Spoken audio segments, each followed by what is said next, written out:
then the same thing with this one. That's going to come out. All right. The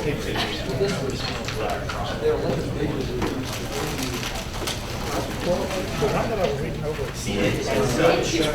We don't have to gather names of the guy. I think I was going to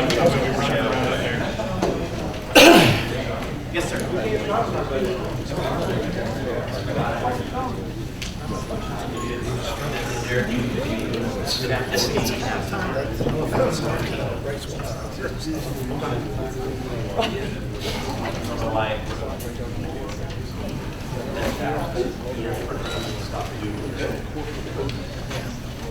Especially when you're sitting by me.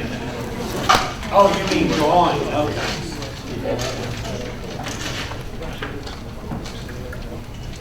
Now I understand what you're saying.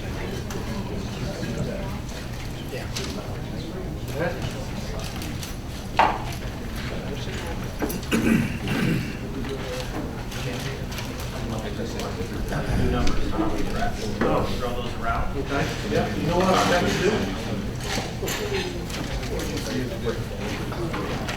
The RFP. If y'all just, and you don't have to give us feedback today. You can take some time this week to Monthly report, which typically would have been in your information, but we got numbers this morning. Standard report. Use that text number. Just give me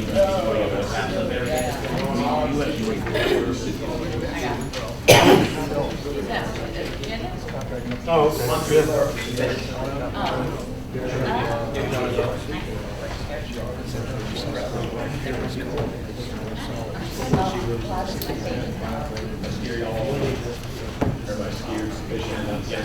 Yeah, I'm trying to decide whether to go get another phone or not. Or a lawyer. Yeah, start with the lawyer. keep us on the track. Yeah, keep us on the track.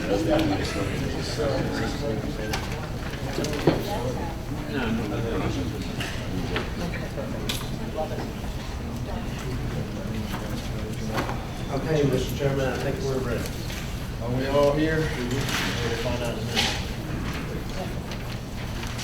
Okay, we don't have clocks. We're still ready.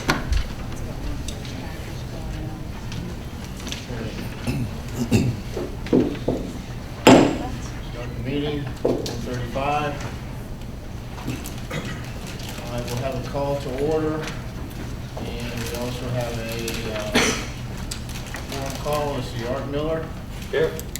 Jennifer Frost. Here. Blumeyer. Here. Emma Vera. Here. Tim Norris, present. Cindy Meadows. Here. Maurice Gilbert. Here. Kurt Tate. Here. Jim Rashad. Here. We have a quorum. Thank you. Okay, next on the agenda is to approve February 11th meeting minutes. February 11th to 4th.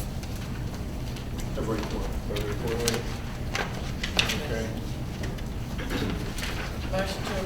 Motion to approve. Second. We have a second, motion and a second. Those in favor say aye. Aye. Those opposed, like sign.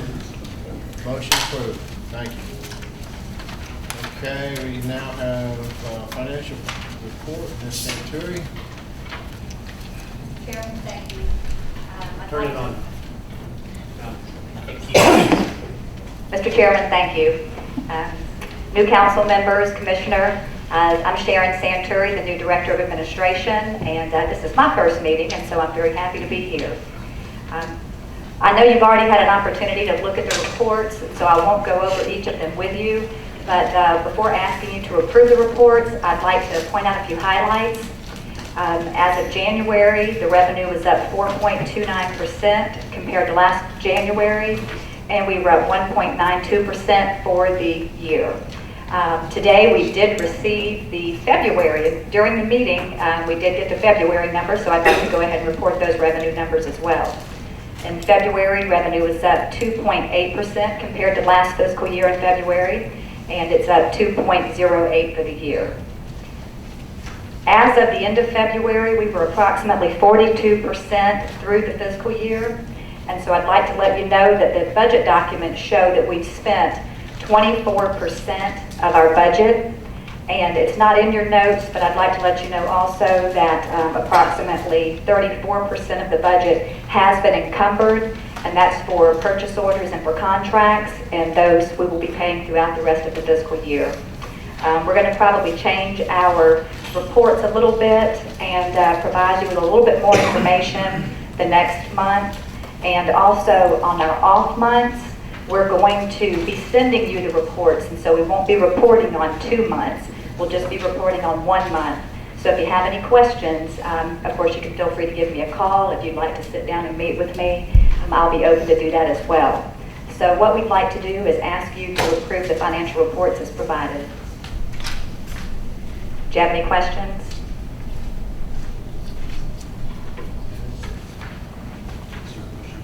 Motion to approve. So moved. Motion and a second. We have a second. All in favor say aye. Aye. Opposed, like sign. Motion approved. Thank you. Thank you. Okay. New business. We have, I'd like to welcome our new board members. And thank you for volunteering and to being here. And also, we're going to need some vacancies on these committees and on the board field. So at this point in time, I know the director likes to have everybody participating in something in one of these committees or on the board at this point in time. We have a couple positions on the board we'll start with. Let's see, secretary. Vice chair's first, that's right. Vice chair. I'd like to nominate Cindy Meadows. Cindy Meadows for vice chair. Okay, do we have any other nominations? All right, all those in favor of Cindy Meadows for the vice chair, say aye. Aye. Those opposed, like sign. Motion approved. Mr. Chairman, should let the record play now, second by Mr. Tate. Second by Mr. Tate, that's correct. Okay. Thank you. Next position would be the secretary. You have a nomination for secretary? Not sure who would be willing to do it. Who's willing to do? Jennifer, you want to be Yeah, secretary? I would be willing to do All right, Jennifer Frost for secretary. We have a motion for Jennifer. So moved. We have a second. Second? All those in favor say aye. Aye. Motion approved. Thank you, Jennifer and Cindy. All right, now we have marketing, treasurer. We do have treasurer. Treasurer, let's see. Who wants to be treasurer? Art? So moved. Okay, we got a motion by Cindy. We have a second? Second. Second by Maurice. All in favor say aye. Aye. Those opposed, like sign. Motion approved. Thank you, Art. Congrats. All right, thank y'all. Let's see now, marketing committee. This is the marketing and event, no, this is marketing committee. Okay. Mr. Chairman, just so, because the CEO forum also has a representative, but it's not an official subcommittee of TDC or the county, but Gary has been a past member of that, and I think he would like to stay on. I believe he told me he would like to stay on that. Yeah, I was going to ask you that. Jennifer was gracious enough to get a substitute from Wyndham to serve on that. So that leaves 2 positions. And the 2 positions are marketing and destination improvements. Those are the 2 committees. So we have Kurt and Jim, and they can flip a coin or they can nominate each other or whatever. I prefer destination improvement. I'm fine with that. Kurt is the destination improvements. Okay. Marketing. That's Kurt. Okay, we got a motion for Kurt for destination improvement. We need a. So moved. Yes. Okay.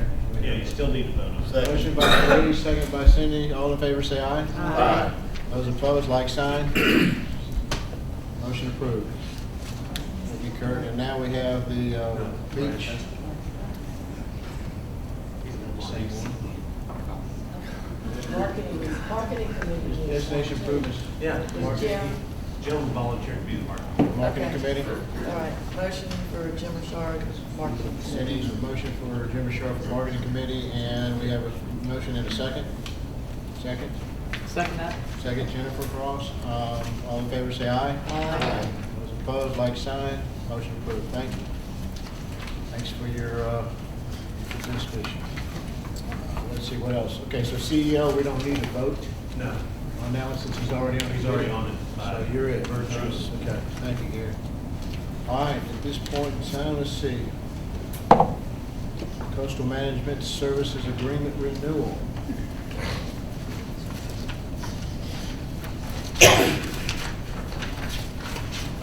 So is this This is, is Brad's, excuse me, Mr. Unser. no, go ahead, go ahead. Yes, this is to approve and recommend that the BCC extend to 1-year extension on Brad's contract, on the Coastal Management Services contract. And so we asked, the staff would ask that you approve that. So moved. We have a motion by Maurice Gilbert to approve. We have a second. Second. Emma Vera, second. All in favor, say aye. Aye. Those opposed, like sign. Mr. Chairman, and I probably don't need this, but we have some new board members. Just so everybody's aware, that's the first, this contract went through a process for an RFP. It was selected, there are options to renew attached to that contract, so that's why we're approving that without having a full RFP process. Some of the new members may have wondered out why some come back under options to renew, some come back otherwise, but just to say that it has been approved by the board previously after a competitive process, and that's just your option to renew. So if anybody has that question, you'll see them come up in different fashions. Thanks. Okay. Next. Let's see, website RFP. Mr. Chairman, I handed out a copy of the website RFP to all members of the TDC. It'll just take some time over the next week. If you have some improvements or some changes or some recommended improvements, you send those back to us. Our intent is to take it to not the very next BCC meeting, but the BCC meeting after that, and get it approved to go out for an RFP. The website was not in this year's budget, but we do have, I always hate to use the word extra revenue, but unbudgeted revenue. And so the website's about 4.5 years old. It continually has problems. And it's time just to rebuild the platform and rebuild the website. So we're asking that you use your expertise in marketing and websites and things like that to make sure we've touched everything we need to touch. Okay. And this was previously approved by the last TDC to go, but we didn't have the RFP, so this time we're bringing in the RFP. So we have a time frame for this? By the end of the week, I'd like to have, because we have to get it on the schedule for the BC, we have the backwards plan so we can make the changes. So into this coming.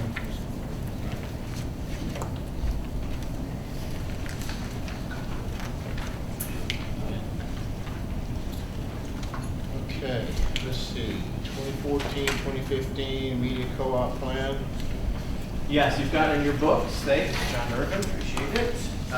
Document that looks like this, and I'm going to ask Kate to come up, and she's got just a few slides that do a brief overview of the co-op media plan before we ask you to take any steps. We want you to at least know what it is that we've got proposed.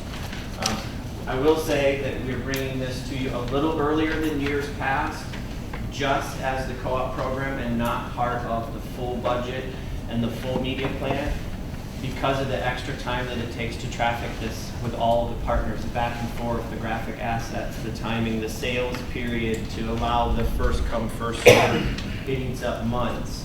So we need to do that now in order to make October 1 insertions, which for some publications are as early as August. So this is in advance of the full plan. We're only talking about co-op, but Kate can help us a little bit focus in. Yeah.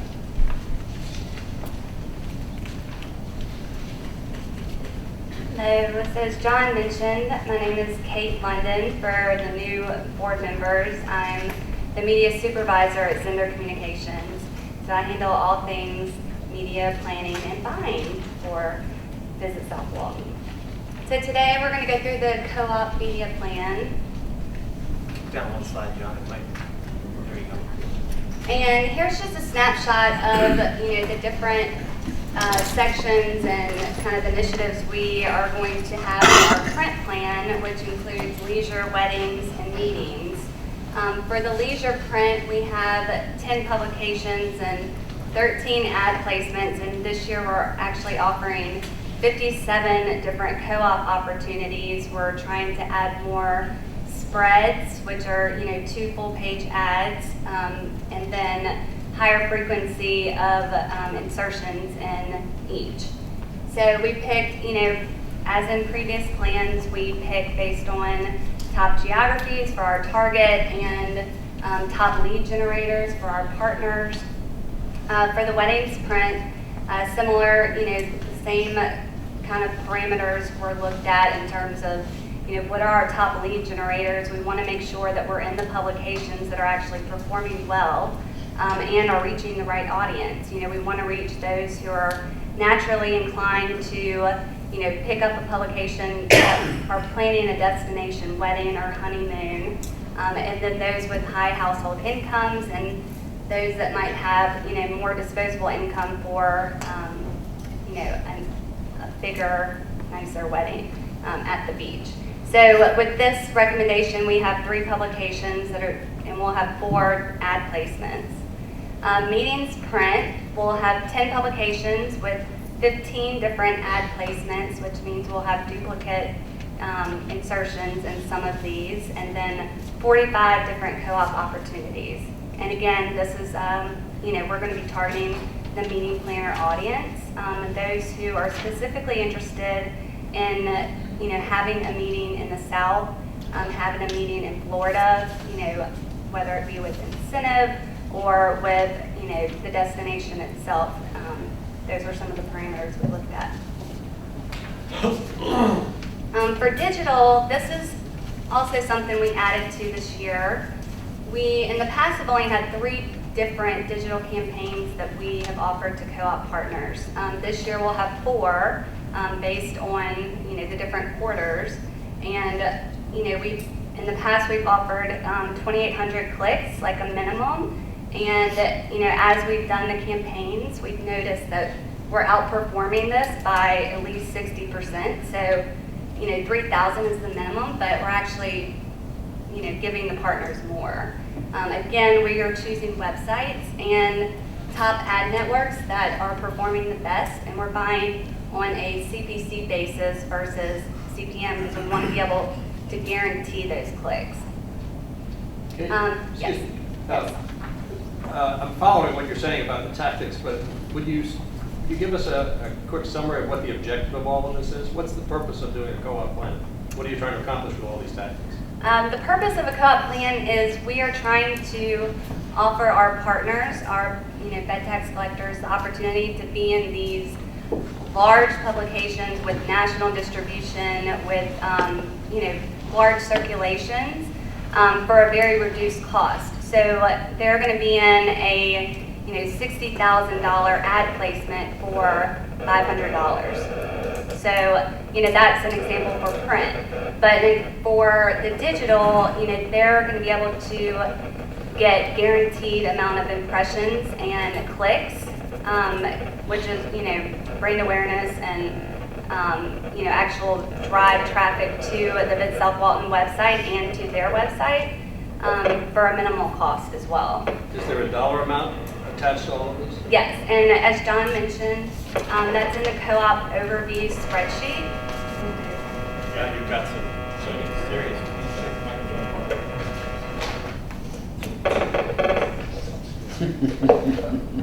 You're magnetic. So yes, in the co-op overview spreadsheet, it lists out. It could be me. I can just talk loud. Yeah, just come up here. Okay. So in the co-op overview spreadsheet, it'll list out each of the placements. I'm actually going to go through them next, all the different opportunities. But in that spreadsheet, it has all the placements, how many opportunities are, listed for each.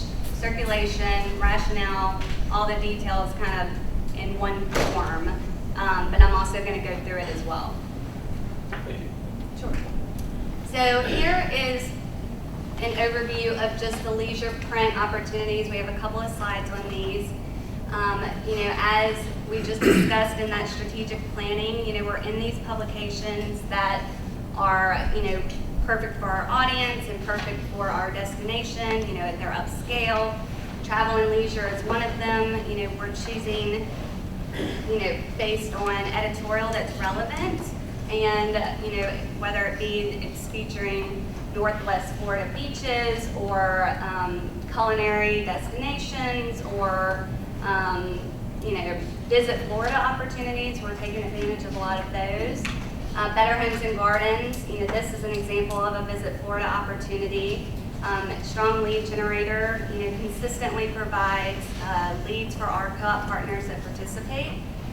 Coastal Living, upscale, relevant editorial. Again, very strong lead generators. So we're offering a spread in this publication. Cooking Light, again, it focuses on culinary destinations, high profile, and Condé Nast Traveler, as Jeff just mentioned in the strategic planning meeting, that this would also be a good publication to be in. Affluent audience, very strong content. Midwest Living, it's a Meredith publication similar to a Better Homes and Gardens, but it has circulation in the Midwest. It's a very strong lead generator as well, and we're going to be in the issue that focuses on warm weather destinations to, kind of promote shoulder season. Oprah has been the top lead generator year after year. This is a Visit Florida placement, so we're going to be offering a spread here. Savier is a new culinary publication that we're going to be in this year, but it has a very strong affluent audience. The average household income is $170,000, so we wanted to be here. And then they're also offering great added value opportunities. Southern Living will be in 2 of these issues. Again, here's a theme here: very strong lead generator. Relevant editorial. It will have editorial on road trips and warm weather getaways. So we'll have a spread and a full page in 2 different issues. And then Southwest Spirit Magazine, core markets it reaches, and Southwest has been the airline that has come into our airport, and it has the content that we're looking for with the Northwest Florida beaches, and so we'll be offering a partner spread and a full page ad here as well. Excuse me. Yes. On the Southwest, is that only on the airlines? Is that what? The Southwest airline, is that only on the planes that come to this destination, or No, is it's it on all of them. every destination? Yep. Yep. So you're reaching people, from all over, not just our core markets. For the weddings print, these were the top performers. Bridal Guide, with the honeymoon and destination supplement, the destination weddings and honeymoons, reaches a very affluent audience. And then Martha Stewart has done really well in past years, so and it has a large circulation. So we're recommending a couple of insertions in this publication. Meetings print, I kind of just gave a snapshot of each, just with an overview of, we kind of looked at the parameters of, where our sales team going, what trade events are they going to be at, and then we, coincide the insertions so that they're, distributed at these trade shows, and targeted circulation to meeting planners, to those meeting planners who are planning for meetings in the South, not just, anywhere. They have a strong, desire to have these meetings in these southern states. Relevant editorial, we're in issues that are Visit Florida, as mentioned below, but also, on Northwest Florida beaches and on resorts and golf and anything that would be relevant to us. And here's just this little snapshot of the media spend year over year. This is our current fiscal year, and as you can see, interactive is still higher than print and all the other media. But this coming year, we're going to be moving a large portion of our media spending dollars towards interactive, which will be in line with what we just discussed in strategic plan. Yes. Can I ask a question about the magazines that we have we ever thought about, and would it make sense to advertise? We're talking about expanding the Beyond the Beach in magazines like Outdoor or Canoe and Kayak, and some of these magazines that we could feature articles about the coastal dune lakes. Yep, and we do and have before.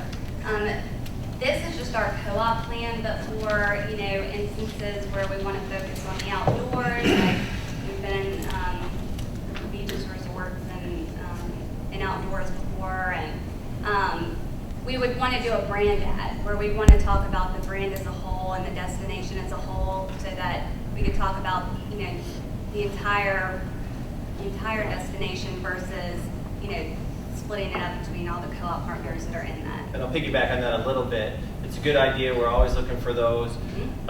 With the co-op ones, you're trying to get the most universal distribution. So in the brand stuff, it would be even more apt.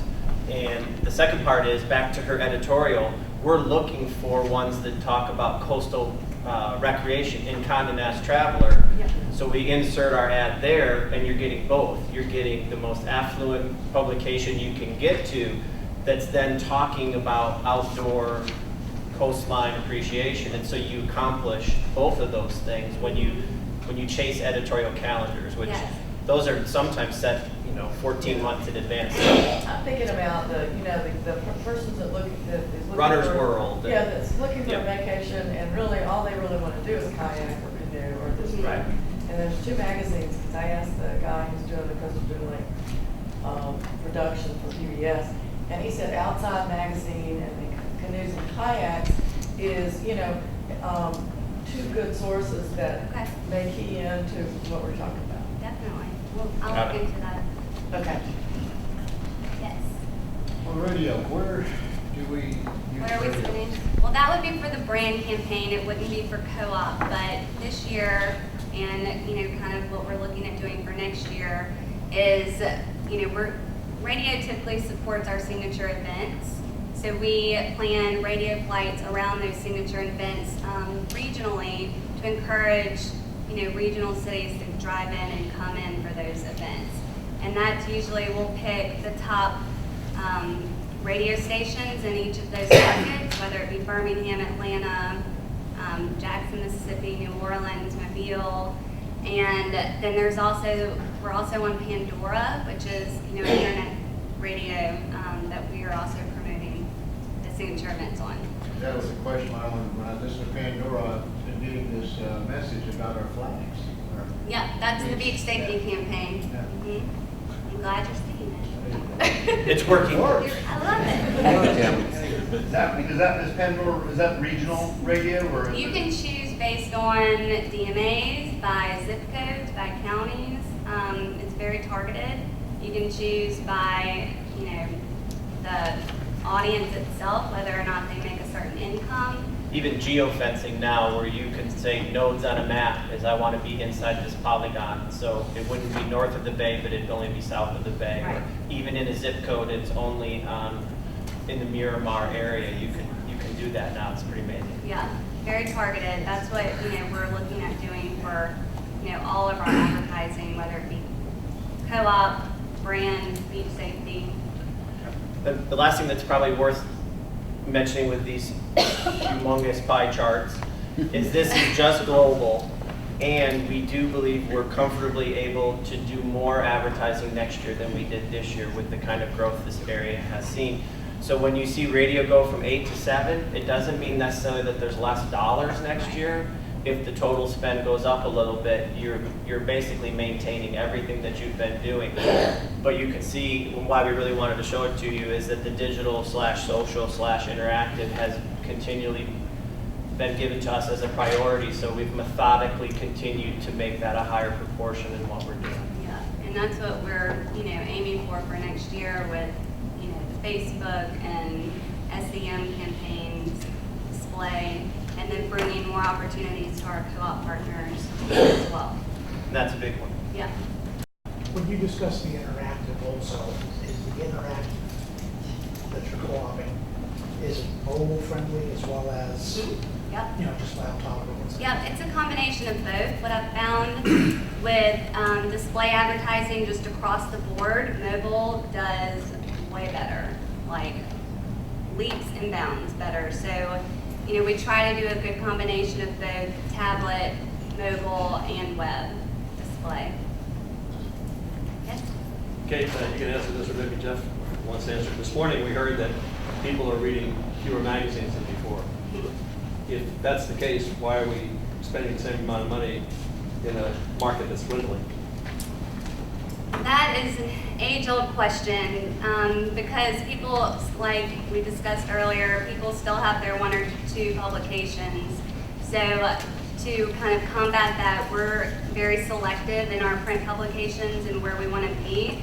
But print is also, allows us to tell a story. It's a visual medium, and it's in line with editorial, that it's relevant, and it's, it's definitely, you don't want to take it out completely, but you do want to have, a presence. It's integrated. You want to have a little bit of everything.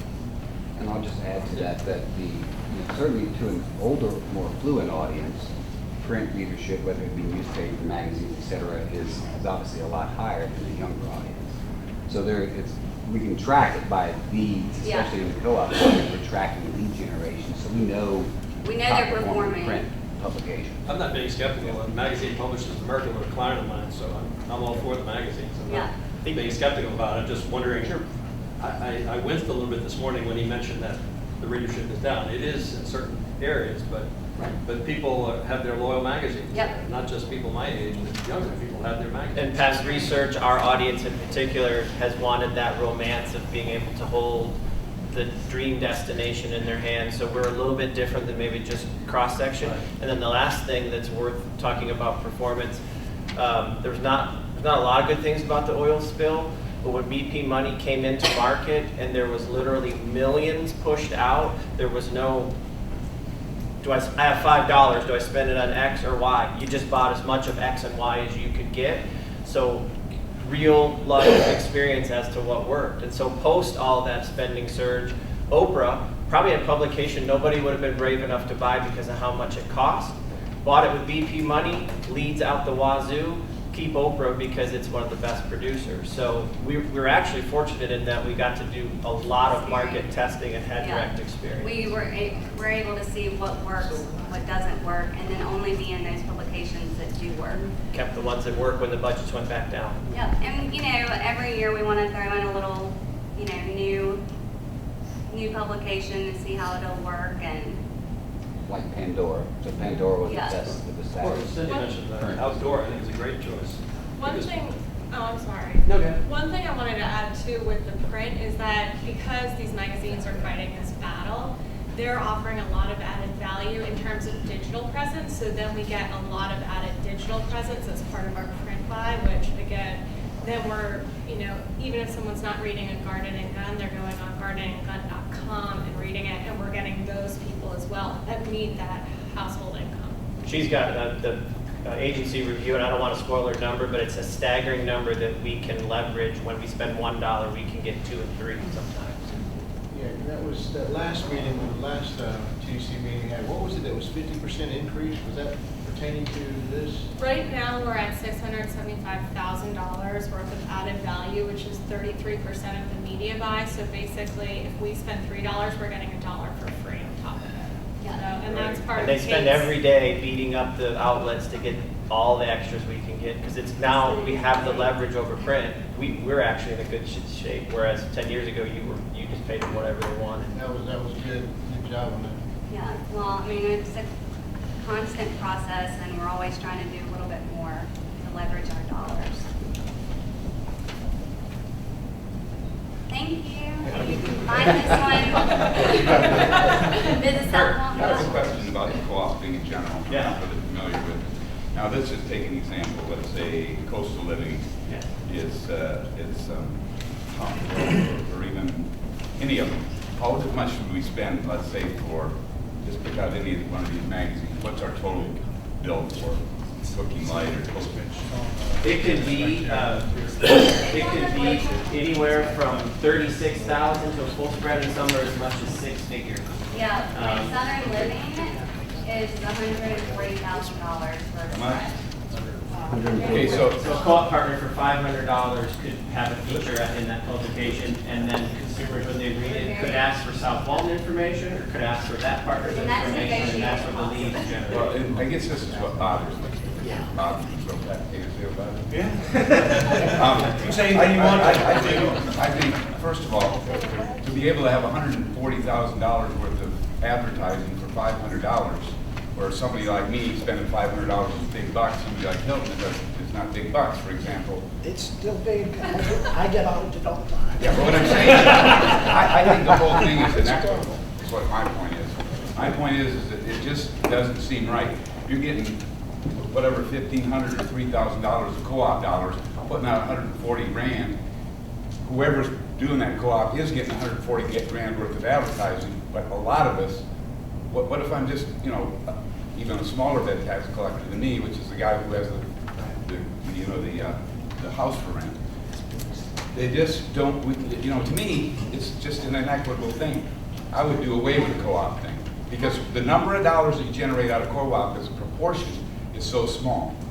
To me, to me, I feel more like this. The guy who does a co-op ad is essentially taking business from me. Not just benefiting, but taking it because I'm not benefiting. Right, well, we try to, and Kelly can speak to this because she kind of runs our co-op program, but, with those larger and dollar value placements, that's where we would have a spread and have more opportunities to co-op partners to try and keep it fair for everyone.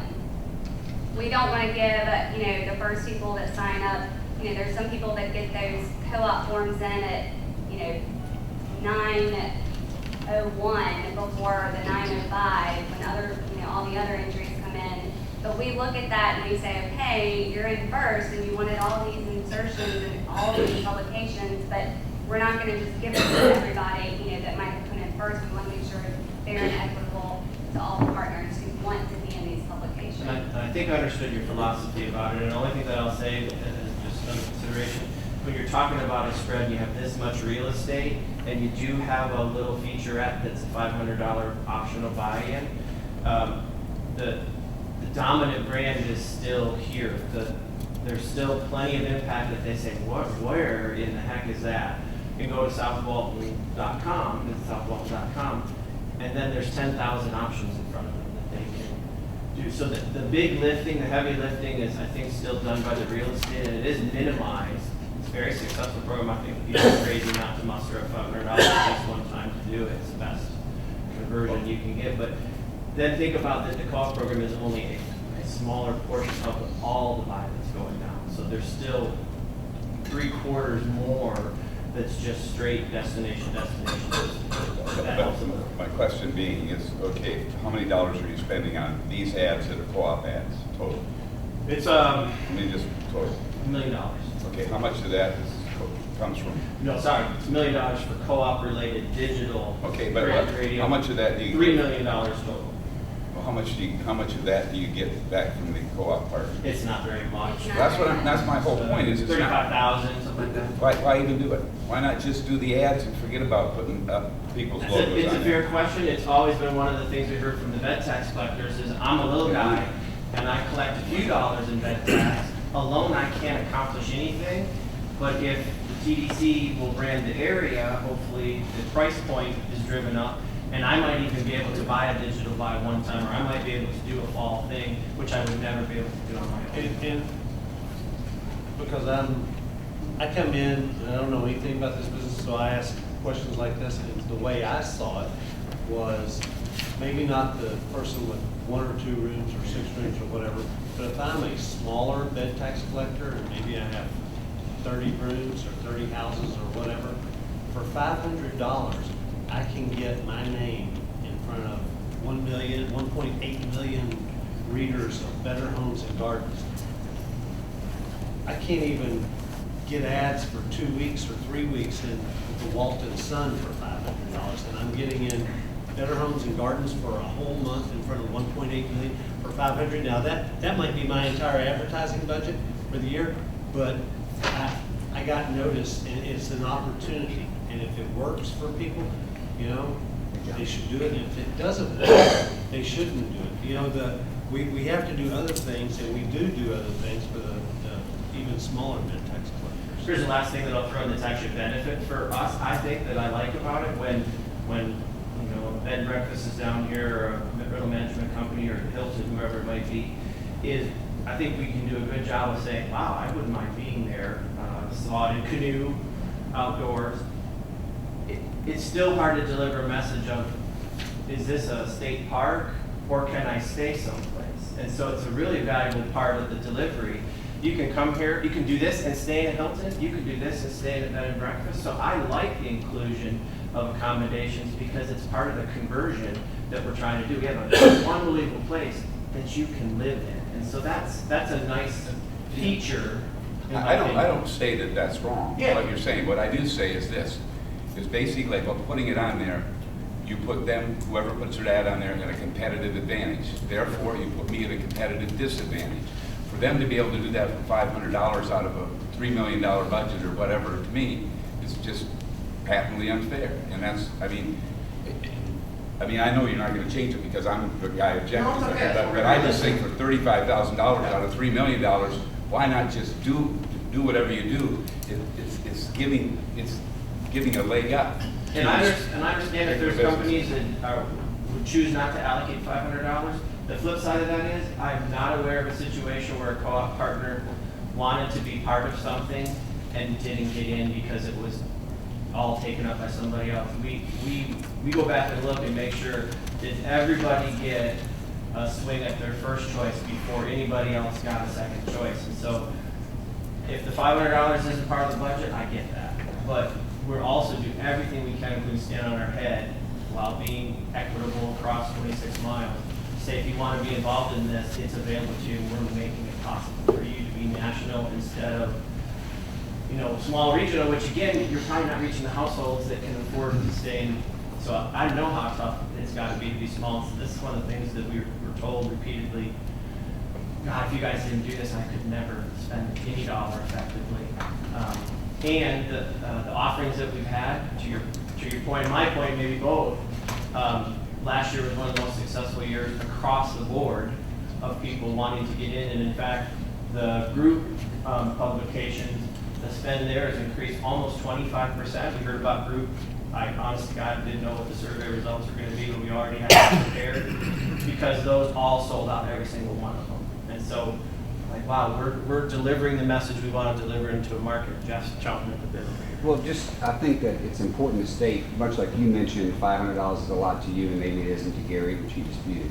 The reality is, this is really, co-op's a win-win. I mean, we do it the same reason Visit Florida does it. Visit Florida extends their own dollars by getting co-op participation. $3 million sounds like a lot of money, but when you look at the geography that we're targeting, $3 million is not enough money. So 33,000 or 50, and as we get more co-op participation, we're raising more money, we're extending our own reach. So it really is a win-win for both organizations. It allows certain advertisers who otherwise could never have the visibility that they have to buy into a co-op program. And it's a win for Visit South Walton because we extend our own reach. $35,000 can buy a lot of additional search engine marketing, cost per click, et cetera. So I think, you know, Chris could probably speak that from Visit Florida's standpoint. It usually works to both parties' advantage. You know, the other thing I would say, and by no means am I toting the Hilton's horn here, but when people stay with us, an average of about 3.5 days, and they, as much as I would like them to just stay at the Hilton and spend there, they typically will go out and eat dinner elsewhere, go and do an activity elsewhere, even buy real estate because they've come down here and enjoyed the area. So they might not stay with you 1 year, the possibility of them coming back. We get a lot of requests. So it's just food for thought. They spend in the entire area, so yeah. So this is a big list, and I know it's a lot to soak up. The one reassurance I'll give you is there's not a lot of new stuff. If you heard us from before, we're smart because we had experience, not because we had a crystal ball. These things are essentially all been tried and resulted in partners being satisfied. We have a couple of new ones in there, like she said, Savor Publication is Sweet Spot. Midwest Living we ended up in at no cost to us, and we got as many leads as we got from places where we spent big, so we're like, yeah, Midwest Living again would be good. So, John, when you go to a new magazine, what's the time frame before you decide whether it's effective or not effective? well, you know, the reader response, which I still can't believe that they work. I'm always amazed at how many people are asking for a visitor guide or asking for direct from the partner that was in them. And then, as she said, the $700,000 value added, being able to get the click reports and the inbound stuff, you know, that's pretty easy to see if you're doing anything that works. And nobody wants to hear this global answer, but if you look at the big picture over the last 4 years, just about everything you've done and we've done in some respect could be considered that it worked, because we've outperformed everybody else on the Gulf Coast. So don't get too wild and reckless and say, you know, I got the best new idea ever. We're going into New York and we're going in big.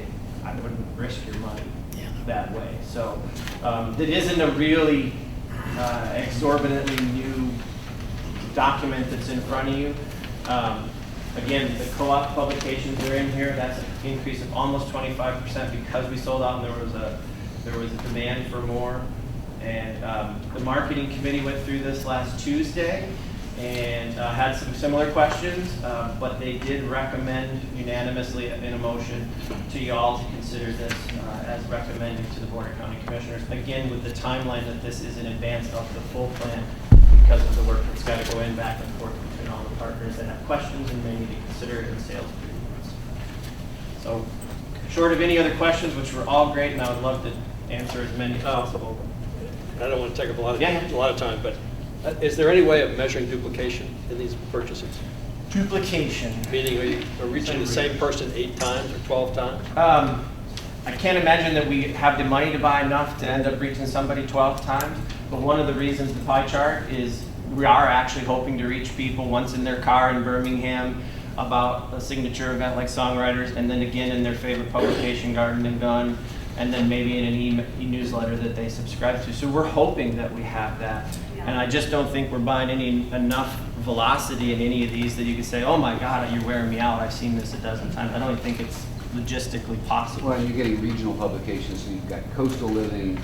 Yes, and that's noted on your sheet as well. So there's not duplication there, but conceivably, someone who's reading Coastal Living can be on an in-flight with Southwest and see the ad there.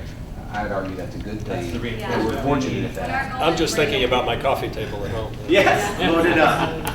Well, you're one of the evangelists, though, so you drink a lot of Kool-Aid. But when our goal is, bring awareness, we want that duplication at least at this point. Yeah. And of course, when we're measuring awareness, it's still very low. It's on par with the Amelia Islands and some of the other places, but it's still very low. So oversaturation is not a problem we've measured yet.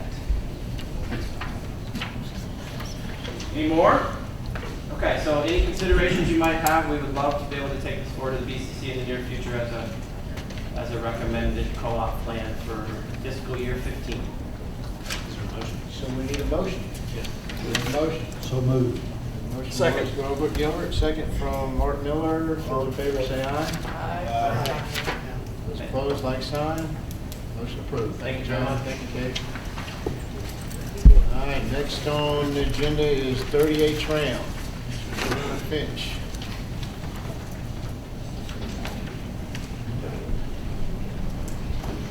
John, I'll be hey, you'd rather do that? Al, do you want to do this? Okay. Somebody wants to do it. Okay. Thank you guys so much for having us today and allowing us to share this opportunity with the board. Thank you so much.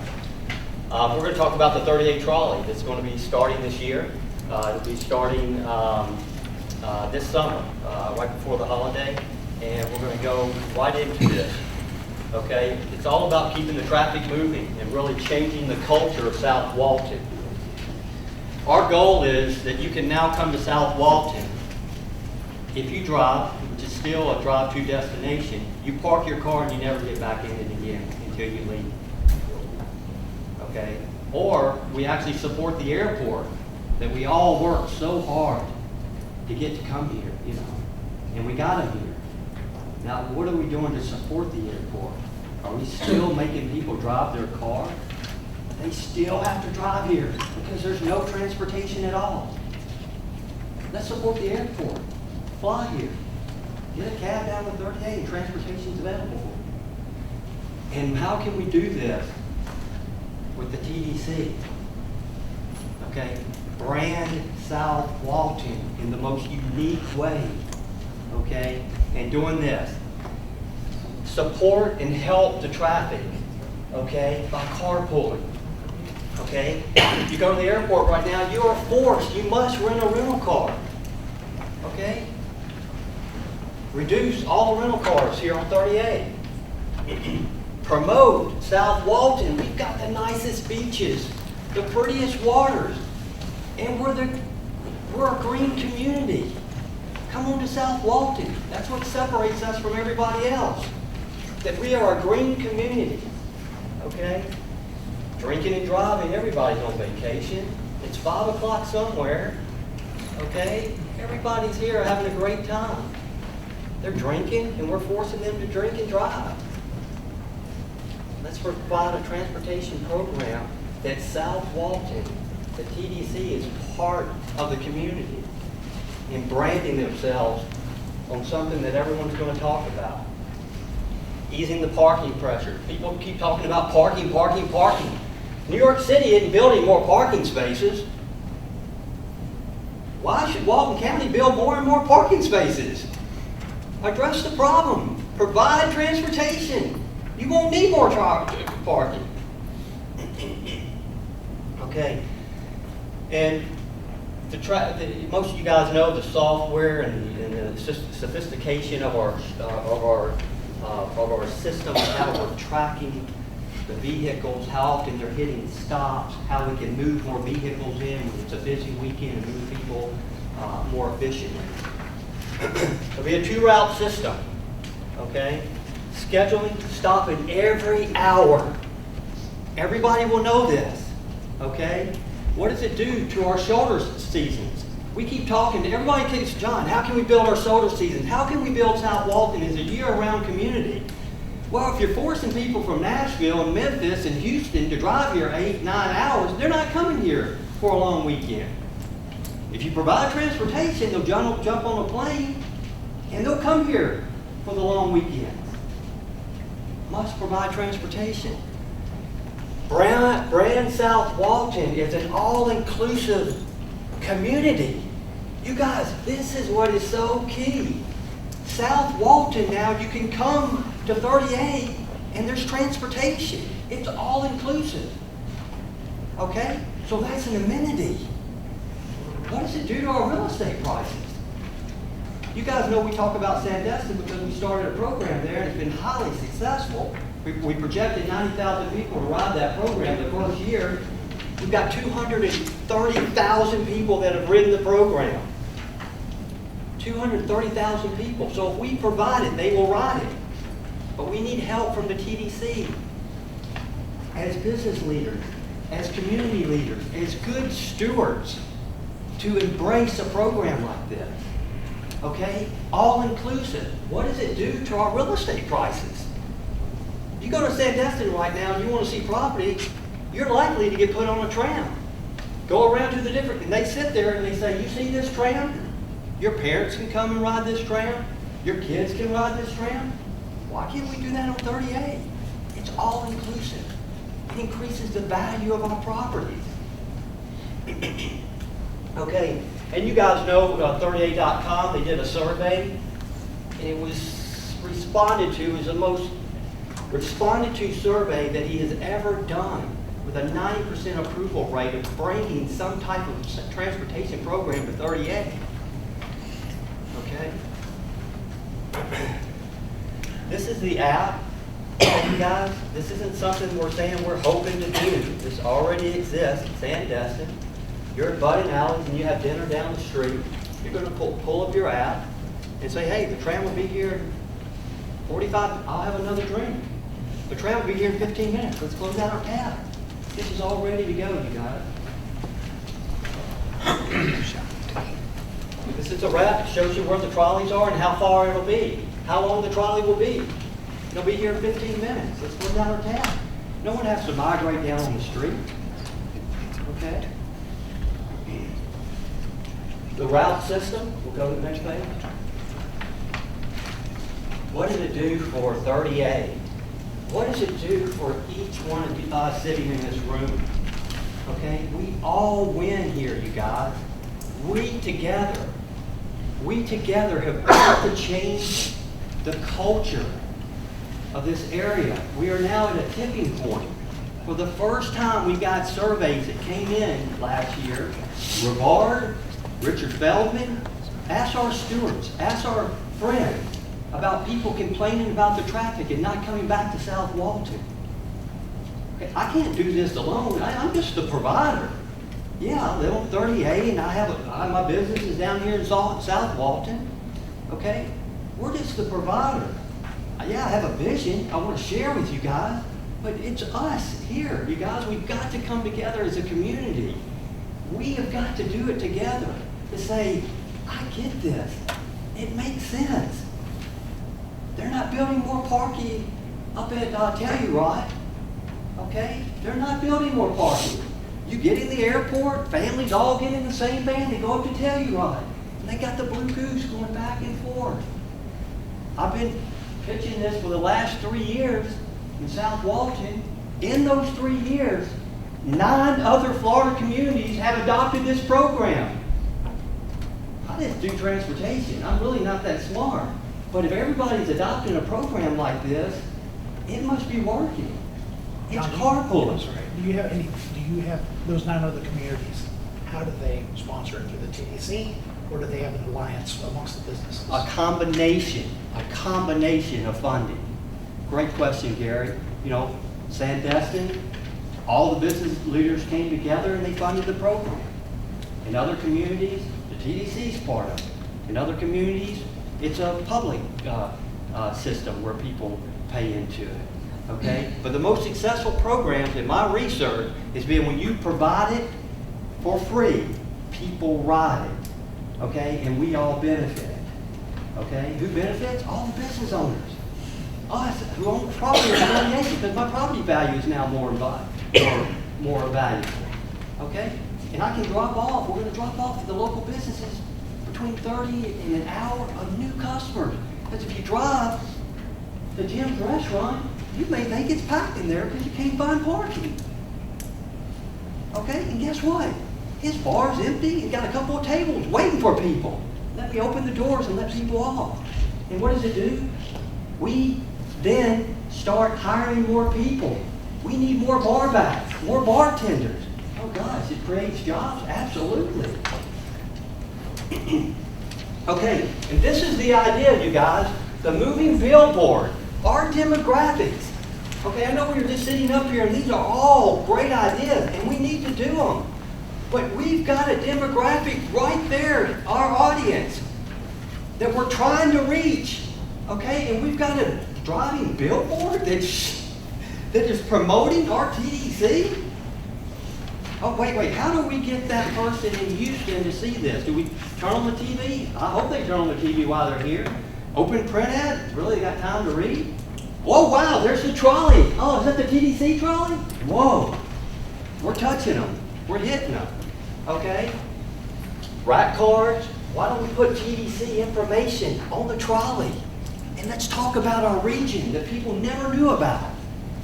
Put that on the trolley, okay? Counter cards and information about the TDC. Okay, we're all trying to figure out how we're going to hit this demographic. We do it by the trolley, you guys. Because now it's a conversational piece. Everybody's talking about it. The kids are saying, Mama, I want to ride that. Great, she goes to her app, she goes to TDC. Okay, great, we can go pick it up right here. Seaside, they get on the trolley, they end up at Gulf Place, they start seeing the region. You guys, if they come back to Seaside every single year, you don't think they're gonna eventually leave Seaside? Okay? I love Seaside, everybody loves Seaside. Ma'am, I'm just using Seaside as an example. Okay, but you guys, if they don't explore other parts of 38, they're not coming back. We're losing them. They already did that. They can get on a trolley, not worry about losing their parking space, and go experience other parts of 38 and other restaurants in 38 and not worry about losing their parking space. That's what this provides. Okay, and we'll get them to come back because we've got so much to offer here. Let's share it to them. Let's give it to them. Let's allow them to see one part of 38 to the other part of 38. I have an idea. Let's do a big party. Okay? We're going to do the unveiling of the trolley. We're going to have it wrapped. I'm talking about canvas wrap with ropes. Maybe we can talk with one of our partners here, and let's bring the community together. And let's do a big launch party. We'll have music, okay? We'll unveil the trolley. Show it to all the locals, and have the locals involved in this. And bring the community together. And let's clap and have music. And celebrate the new trolley on 38. And guess what? We can do that together as a community. We can. We can. And you guys are responsible for that. I have met with every business owner up and down 38. Every restaurant owner. Okay? And employees on 38. They are looking for leadership from the TDC. Their first question, is the TDC participating? Okay? So, I'll go back to him with the information soon. Okay, we'll change it. But yet, you know, we can talk about the apps and kids, Facebook and taking pictures and posting it, and all the social media information that we could die for about South Walton. Okay, because we have a trolley here. Okay. Well, let me give you a little background. It will run 13 hours a day from 11 o'clock to midnight. Okay? Lunch crowd. During the day. Dinner, drinking and driving. We mitigate that. Is the fire chief still here, Mr. Tober? Okay. Mr. Atkinson? Okay. Biggest supporters of this program. Why? Okay. Okay. We need to refer to Sheriff Atkinson. Okay, and this is what we're looking for. The South Walton trolley. Wow, what an incredible way to brand our region. We carpool, we're green, we've got the nicest beaches and the prettiest water. Come to South Walton, we're quite different. We're unique and we're special. Thank you guys. Thank you. Hey, John, any questions? I have some questions for you, John. All right. Yeah, so you're saying this is entirely self-funding? Yes, the funding's here. No, self-funding by advertising? Is that what you're saying? That's correct. So you're going to do it without any support, financial support from anybody else? No, the local businesses are going to pay into the program as well. How is that? Everybody's going to partner. You started out by saying it's going to start in the spring. That was a surprise to me. Have you already come to an agreement with local people about it? Yes. And how is it going to be funded? The local businesses are all pitching in to fund this program. You said all. You said all the local businesses. We have enough to fund the program. John, yes, go ahead, Ted. I guess I'm trying to remember which presentation before, but you had some sponsors or testimonials saying that these businesses were going to participate. I noticed on your hours of operation and your route is you got a turnaround, you got Gulf Place, Local Cash. Are those businesses located along that area? Right. This is a trial route here, not really the route. Yes. What we're going to do is to update you guys. Currently today, okay, there's a group of business people, and you're more than welcome to come tomorrow if you want to, that are pulling together a meeting, okay, And what it looks like right now, we are running from 395 to 283. Okay? And all the businesses that are wanting to stop will participate in this program. Any other questions? Yeah, I guess the question I would have, largely because of where you're stopping here, for example, Golf Place or Creighton Corners, or any of these places, you know, if I'm a business there, if I'm Golf Place, for example, I mean, I would be concerned about people parking their cars there specifically in the Golf Place parking areas, and the retail places there end up with all the parking spaces filled up, and people have come from north to the county or whatever, and then they get on the trolley. Great question. But if I can answer that, please. Do you know that people pay to have people park in their parking lot? You already got a captured audience. Golf Place is hoping that people will park there and get on the trolley. So they'll go eat the pizza, go to the bar there while they're waiting for the trolley. It brings business. So Golf Place does not have a problem with the trolley. Yeah, well, I guess that was my question. Yes, Golf sir. Place, Publix, all these places, you've already vetted them on these. Absolutely. John's, I guess a guesstimate of how many businesses you have that's willing to buy in at this time. Come in? Yeah. We've actually narrowed down the businesses. We don't need as many businesses as we once did because we're doing such a shorter route. But, yeah, I mean, you guys know me, Chip. He's actually hosting the meeting tomorrow. Okay? Johnny Earls, great bar and grill. Ollie will be there. I mean, you know, for Red Bar, we'll be stopping there at Creighton Corners. So, yeah, we've got all the participants we need at this time. So what are you asking from us? I'm asking if you would like the opportunity to brand South Walton on the side of this trolley. For $120,000 for all four sides. So how many trolleys do you have, by the way? We're running one trolley, stopping every hour, within 45 minutes to an hour. What happens at? That's in the slides. It's 390, Cindy, I can answer that. It will run from Publix on 395, and you say, why Publix? Because a lot of people won't bring a vehicle here now, right? So they all need to go to Publix. So we will run from Publix down 395, across 38. Okay, that might be an older map or what have you. Okay.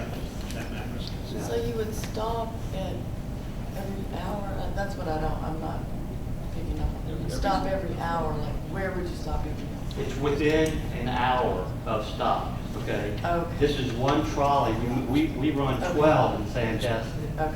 And all of our vehicles have GPS, and we track how we're doing in stopping at every stop. And we provide our stakeholders a report every week of how often we're stopping there. So in other words, you'd stop at Watercolor every hour on the, on whatever hour that. Well, yeah, and most likely before that, quite honestly. Okay. You'll But run they can get that on the from, you'll air. run from Publix Okay. south, take a right on 38, run all the way down 38, past V, Seaside, Watercolor, into Creighton, okay, Blue Mountain Bar and Grill, and then the store, turn around at the store and come back.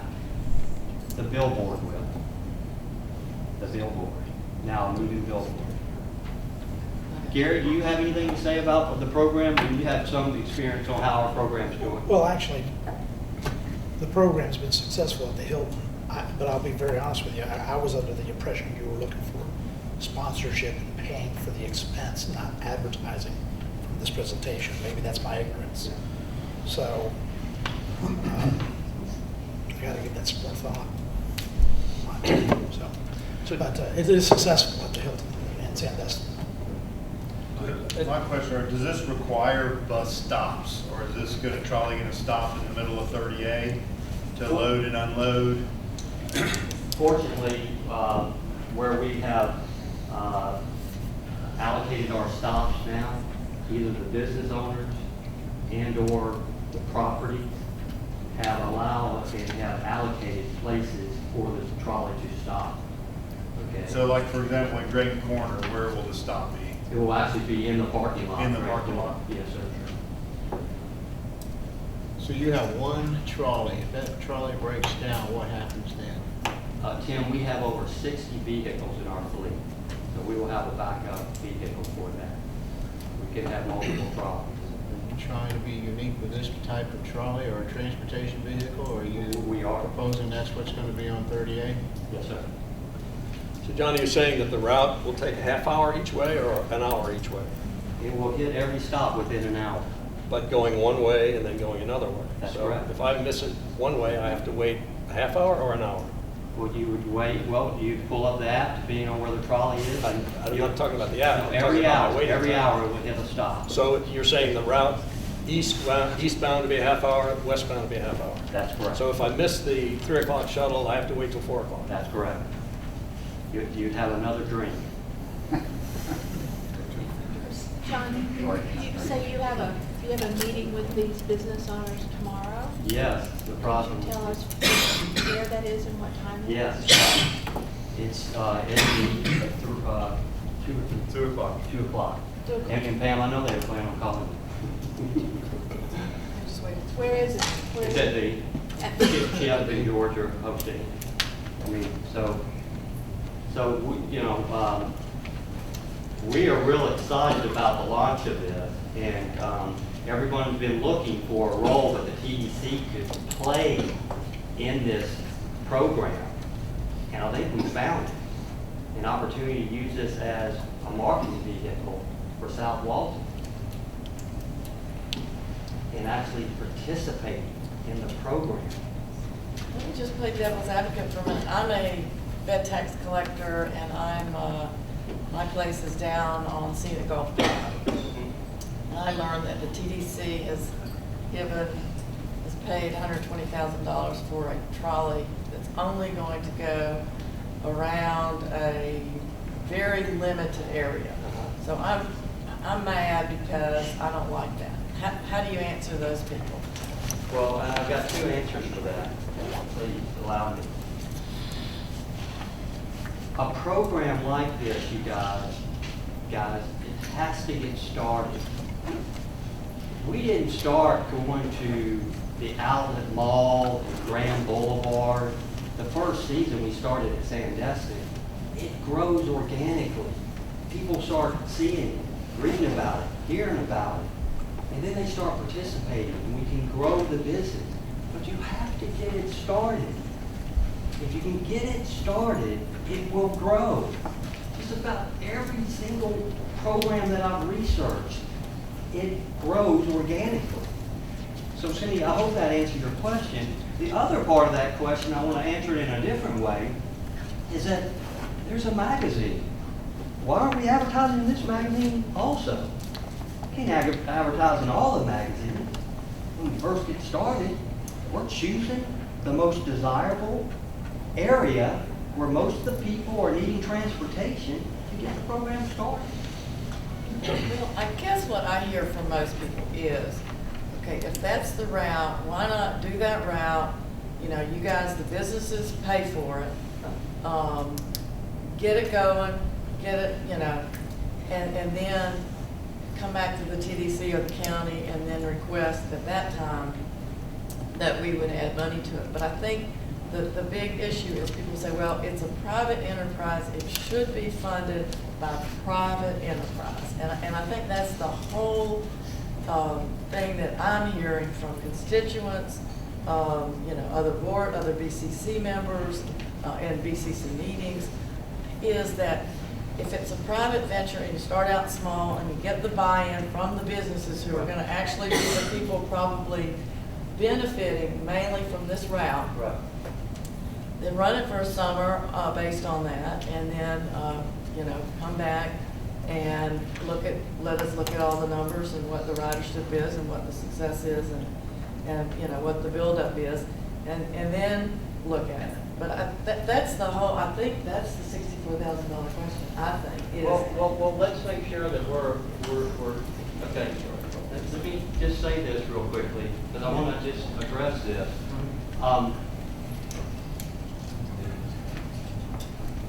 I understand what you're saying, but the TDC has an opportunity to brand itself on the trolley. Why don't we just look at it that way and say, you know what? You're right. Well, God, what a brilliant idea. I think we have to ask our marketing people and our experts. Well, that's why they have us to here. look at branding and say, what kind of return on investment would we get from this? It would be a new challenge because currently our mission is to deploy dollars outside the market in Nashville to hopefully inspire new clients for all of them. Whereas clearly if they're on the tram, they're already somebody, word of mouth, history, advertising, somebody's gotten them here. So we actually don't have any campaigns. Not to say that it beach safety, which of course is a little different, but as far as South Walton is the product and you should be here, it's a completely different approach. So we've never been in the position of advertising to consumers that are in South Walton. Commissioner, may I John, interject there?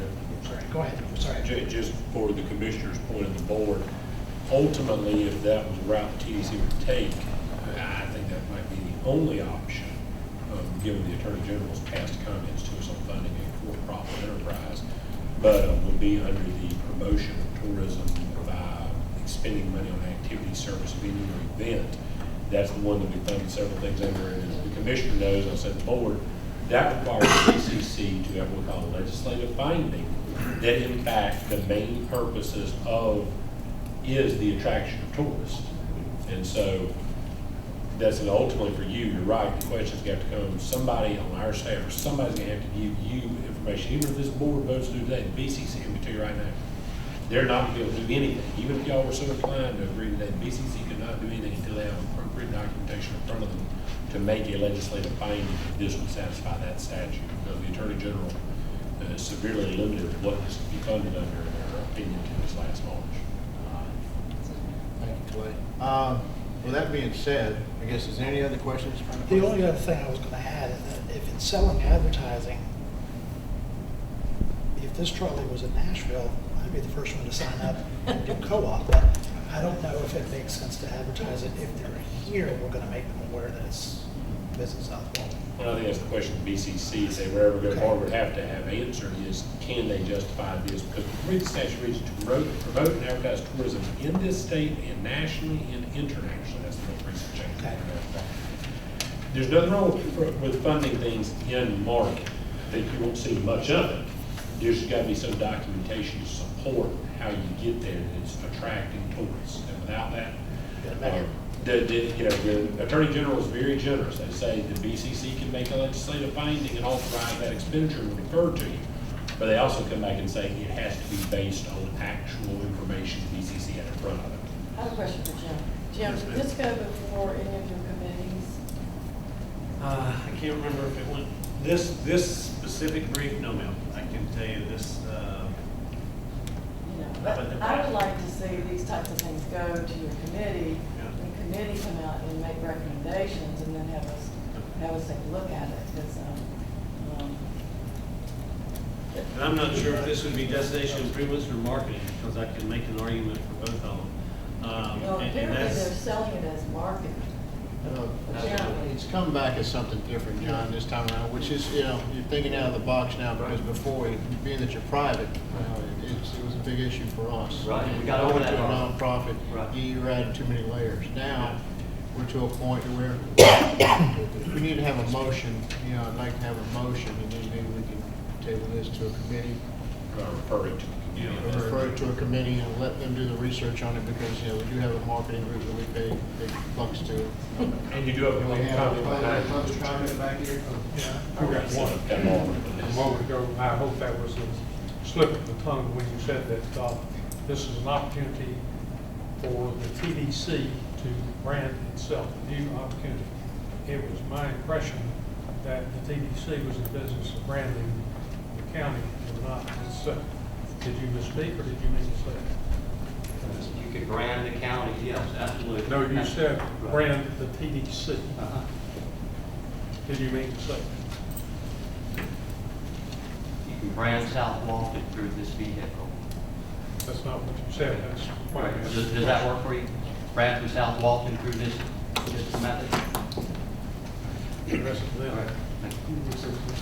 I'm just curious, we now lease billboard space, do we not? Yes. I mean, how much do we spend for billboard space, just as a comparison to this? Great question. There's no billboards allowed in 38. But the TDC already has. In the past. We're out of the billboard business. Yeah, we don't. Yes, we water tower. And the only thing that was there was beach safety, not brand. Yeah, we- Yes, it wasn't South Walton, it was text, flag, whatever. Yeah, I would make the motion, that since this is a new approach to the trolley idea, just the first 3 or 4, then I would make the motion that the trolley idea be, go to road committee, marketing committee, and see what happens and come back with a recommendation as to, is this something that is going to be, And board, I just want to leave you with this one thing. There's a motion on the floor, and there's no other discussion. Thank you, though. But before a second, Commissioner, can I just clarify, make sure your motion, you would like the marketing committee to also conduct any necessary research into the issue or consult our vendors so that you would have that information, the board would, about whether or not this meets the terms of funding. Absolutely. And whether it's feasible, whether it's a good idea, whether the marketing committee thinks that it should be part of our program. Well, and I have a question, just for clarification, because what I heard this morning from the council and from the public was, I think it's a great idea, but it needs to be supported in the private marketplace, not the public marketplace. And so I just want to make sure that. Well, I think that the meeting tomorrow, they're going to have a group of people. I think that information will weigh heavily on the recommendation they come back to us, but they can certainly take that private versus public into. Okay. Break it down. All right, we have a motion. Need a second. We have a second? I'll second the motion. Second, Jim Richard. Okay, thank you, Jim. We have a motion and a second. All in favor, say aye. Aye. Those opposed, like sign. Opposed. Opposed, Art Miller. You have to vote. Did they tell you have to vote? We did. Yeah, Okay. Sometimes you can't hear them. Aye, motion not passed. I mean approved. I think motion approved. Now I'm all confused. What was the? To refer it to the marketing committee. 7-1. Okay. What? It can't be equal one? You have one decision. Okay. There's always one. There's always one. All right, next up we have alternate media update. Simone. Good afternoon, everyone. I'm Lauren Wilson. I'm the account supervisor with Center Communications. And I'll be providing an overview of the February and March highlights and results. We'll start with some media results. The spring interactive performance to date has been great. These are actually results for January and February. And to date, for this calendar year, we've had over 15 million brand impressions online, and we've had a really fantastic click-through rate. You'll see it's 0.28% here, an average click-through rate in the travel industry is about 0.1, so we're almost tripling the average results for that. Rich media placement with video is performing very well, and as we discussed a little earlier, Pandora has performed very well for us. For co-op leads and results, just for print media leads in February, we had 6,500 reader service cards returned. Oprah is really driving that performance. And for the Spring Partner Online Co-op, we have 5 partners.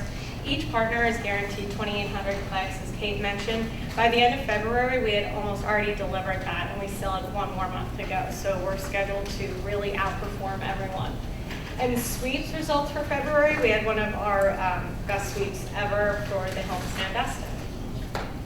Now, as I mentioned earlier, our added value to date is almost 33% of our commitment.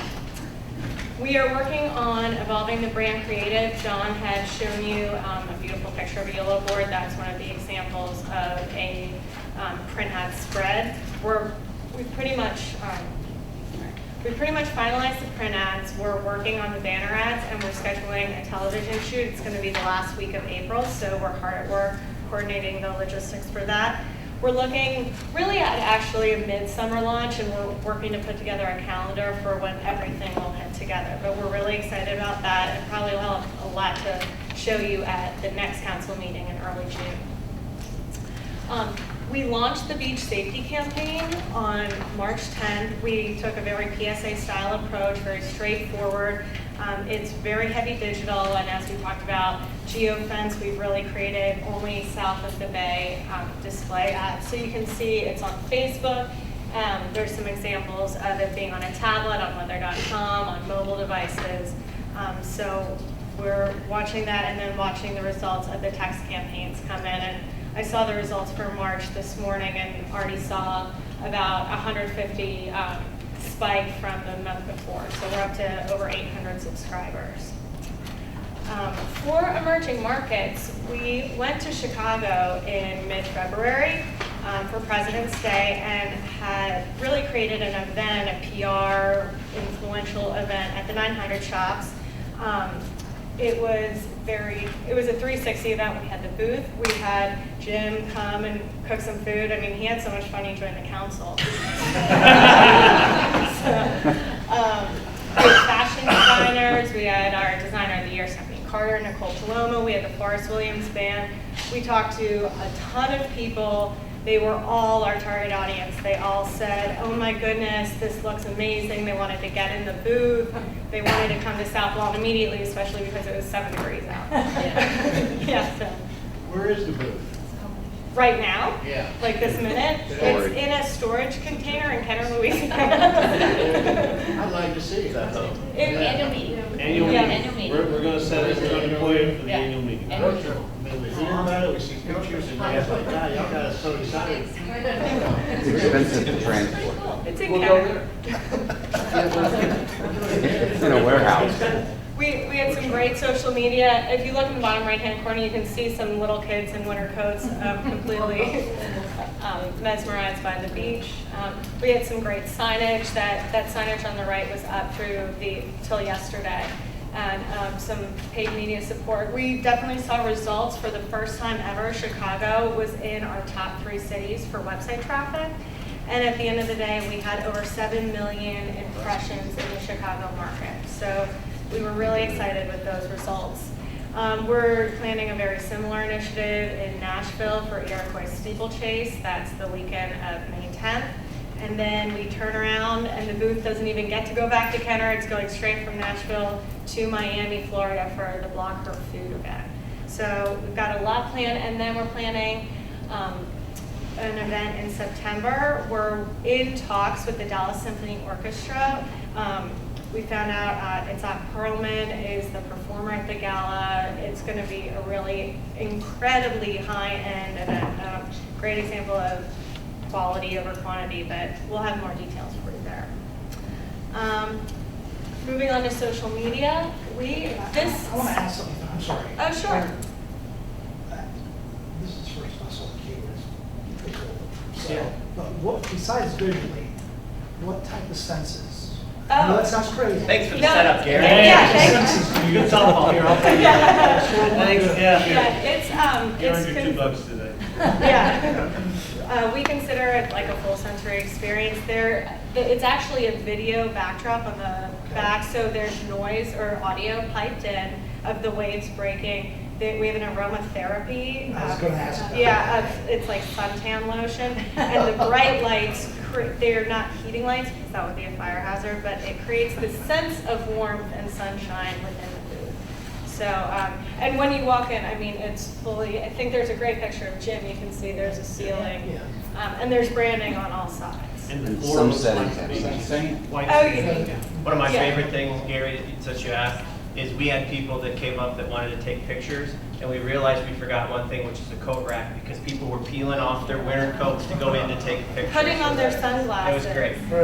And laying on the floor. Yeah, how about those baby shoes, the shirts, you should have given us. So they could It's really neat, and maybe I should have known more about that one, but I was just hoping it wasn't just visual because No. That's. We use sand in some settings too. We can't in every venue. Yeah. Yeah, we had the models are standing in sand, and the bottom of the booth is literally a photograph of sand. So we really consider it an immersion booth, an escape booth. When you're there, you're at the beach. So for social media, this is actually an outdated stat I checked last night. We're up to 45,000 Facebook followers. That's a 25,000 increase since the beginning of the fiscal year. So in 6 months, we've increased, it's actually 125%. And then a page performance score. This takes into account growth, engagements, likes, and shares. So not only growth, but how our social media followers are interacting with our brand. We outperform our competitors by an order of 4. So we're really excited about that. And one thing we were talking about, a lot of the discussion in the morning centered on the Beyond the Beach activities. A large part of our content marketing program is to showcase Beyond the Beach activities. We can play some of these videos for you. Unfortunately, we don't have sound, but we have produced 2 in the last 2 months. One is a girls' getaway, showcasing all the fun things you can do with your female friends. We also have a Your eyeballs are dry. 3 minutes, not 30. I'm writing that down. I love that.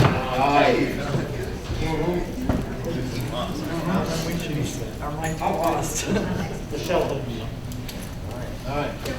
We'll proceed as I'm sure is nearby. Let's proceed. So this is a long story, and I'll try to make it short. As you know, we have been investigating the logo. It started because, honestly, the legibility of it comes in question on occasion. Right now, if you hadn't met me before, you probably can't tell what is on my name tag. That's just a reality of living through the brand for 3 years and having put it in hundreds of places to see how it actually works. So we went down the road to see if legibility could be resolved. We showed it around town in the CEO forum and a few other places, and had some interest and a little bit of traction. We produced a version that was simply to correct the legibility and really didn't change anything, no departure. And that did not garner as much enthusiasm as it could have. And the marketing committee said, if we're going to do this process, don't have boundaries, bring us some options to look at that could be a departure from where we are and could work for a very long time going into the future. So we've been, 4 months? 4 months probably, in fairness. Last week, we took, per some of the feedback we heard from the marketing committee, we went back to the drawing board with Zender and showed them a bucket full of options, mostly prioritizing an icon which could at some point speak to you in the future versus having to read and absorb it. Obviously, the icons like the Nike swoosh and those companies have $1 billion invested into that. We're not going to invest $1 billion, but that was the direction that we got. And so today, what we have is what the marketing committee wanted you guys to see as this process is going on. So they've got 4 versions, plus we retained the 3 umbrella version, and we have where we've been through this process in one slide. So we can go forward into the first version. There's going to be 100 opinions. One person will see left brain, one person will see right brain. This is basically a little bit of an abstract horizon where you may see water, beach, the horizon in the distance, a much cleaner font, a much more direct presentation of Florida. You'll note that Visit is not part of this because, back to Jim's earlier point, the brand is South Walton, the organization is Visit. Sometimes it would be appropriate to have Visit on a business card, on a name tag, but when we're talking about the brand, certainly getting to the point is important. You have so many different applications online with digital and banners and small spaces. So you'll see some variations of this, and we'll go through all of them, and then you'll have a chance where there'll be side-by-sides, so maybe you can have some feedback. It works maybe a little even better when you've got tonal. These colors are a little bit more muted. a little bit more subtle, which of course leads you to high end. It's not as quite as loud when we're trying to talk to you. You can see the tagline put in play here, Find Your Perfect Beach. So it has, again, different effect. We've heard all kinds of feedback from what I see. There's too much elevation, there needs to be less elevation. All those things would be minor adjustments, and that's part of this path that we're on right now. Obviously, how you use the mark, probably help by, so you have to try to read my mind. It can be stacked, so when you don't have a landscape or a banner, when you have a tower, you can position it different ways, and then there's the full one with visit if you're talking about the organization being what the message is. Obviously, it matters when you put it on display ads in practice. So here's what it could look like if it was used on a brand ad. And then, of course, one of the challenges has been with this existing logo is it does not transfer to textiles, ball caps, wearables very well. And so this gives you a little bit idea on what kind of feel there may be when you get to clothing that staff would wear or that people would buy. And if you afterwards want to see a little more true color, by all means you can look at the monitor because we're dealing with the projection here. Here is another option. We were directly asked by the marketing committee that the chair meant so much to people, it was indicative. Could we explore this? So this is a little bit more of an abstract, a subtle use of the chair. And the benefit of this is as soon as they were exploring this, they also started to see the sun maybe setting into the water. And so when you end up with an icon that says more than one thing to an audience, you start paying a little more attention. You have the ability to do some tonal with this. And you can actually imagine in a short order photography and other things that could be used to complement this. In this version, the tag Find Your Perfect Beach has a little bit more of a friendly disposition, and in fact it's been now referred to commonly as the smile, where it's put on a heart. And this was attached to some other versions that the marketing committee did not forward to you that were maybe very formal and regal, and the smile was one of the things that they liked about that, so we've preserved that going forward. It really does have a friendly viewpoint, and so being able to go back and forth. The text here, the fonts here are a little bit different again, subtleties, but this type font, it doesn't have a fancy effect, but in some of the other future fonts that are a little more refined, you may start to lose some of the real fine detail on it. So having a brand name that is going to be very legible, and again, the stacked version,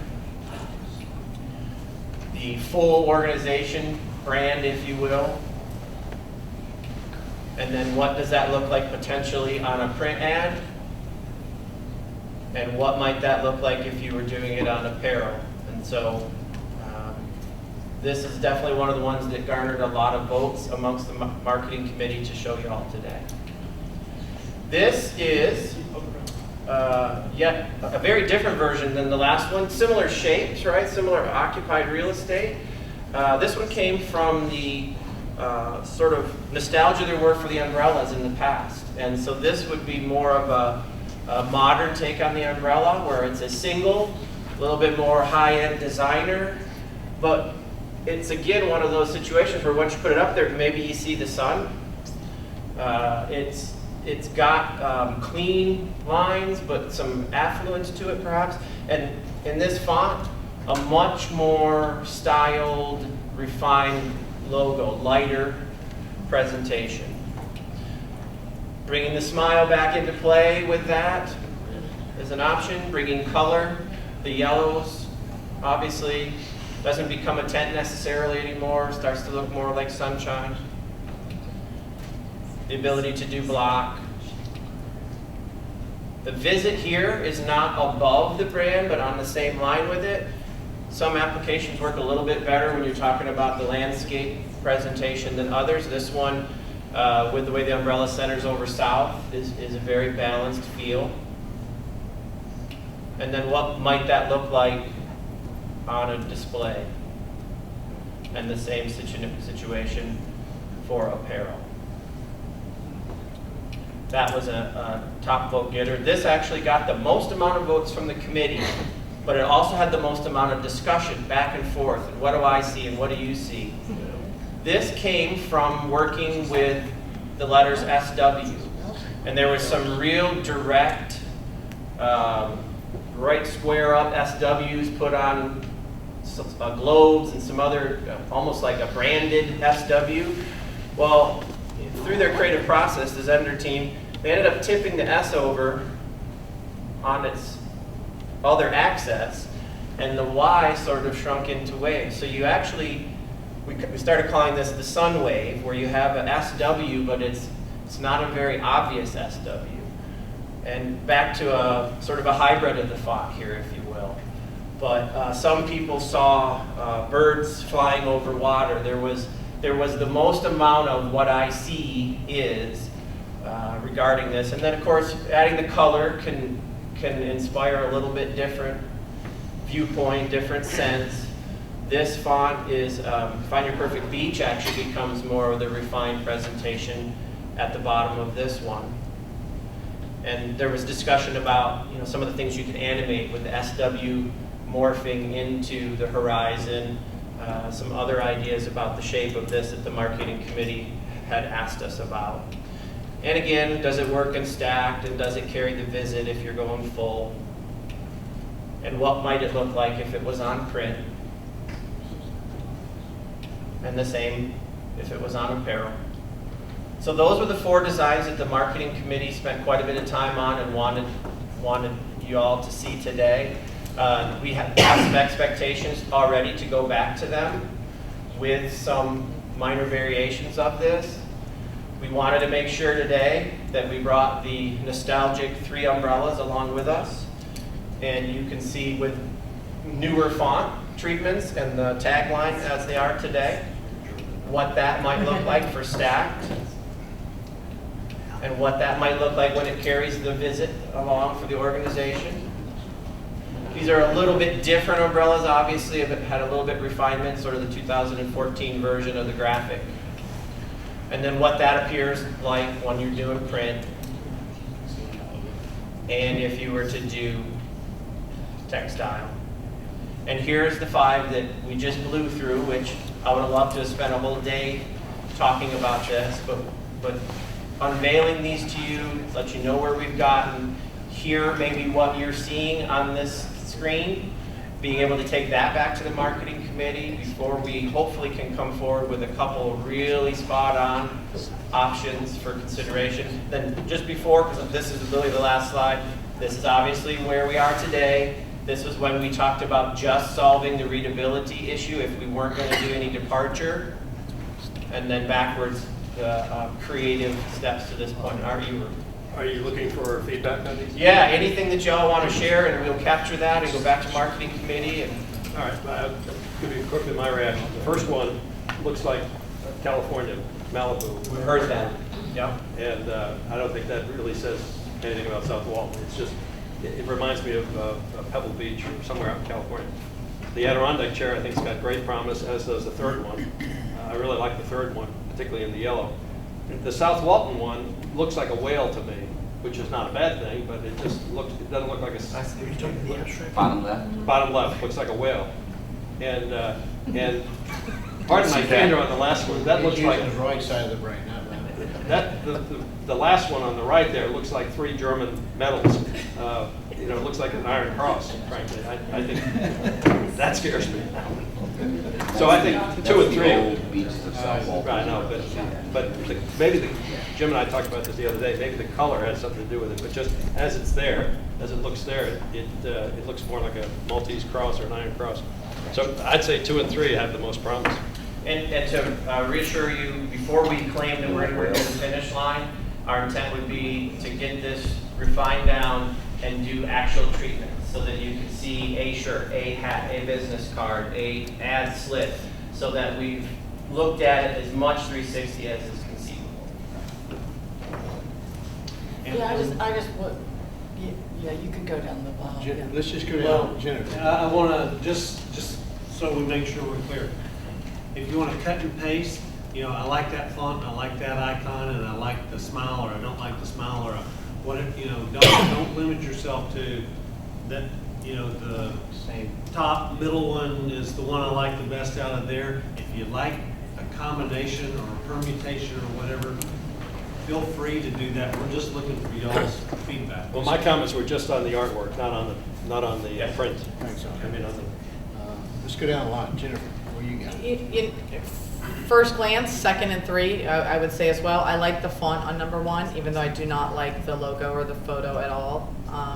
Again, I think it looks like California, and I think on the shirt or you could barely see part of it, and so it just didn't really envision what it was supposed to be or what it is supposed to be. So my prefer is 2 or 3, but I like the font on 1, South Walton, the way that N falls. There's certain things about that just stick out from the W. I really like the wideness of that W, more of a more of a statement from Walton. Yes, it's wealthier looking, I guess is the right word. To me, it stands out for that clientele. Great. That's my feedback. Gary. Okay, real quick. Font on number 1. However, finally, we have South Walton in Florida, so you know where it's at, not Georgia. So I think that's great. But I still love that tagline, find your perfect beach. In all honesty, I think the umbrellas, the 3 umbrellas, a little old-fashioned. I didn't think of them as an iron cross until Art said it. However, that new modern umbrella is also great. But with any of these advertisements, can you add, or well, I'm sure you can do anything, but you can add the visit anywhere as you see fit, correct?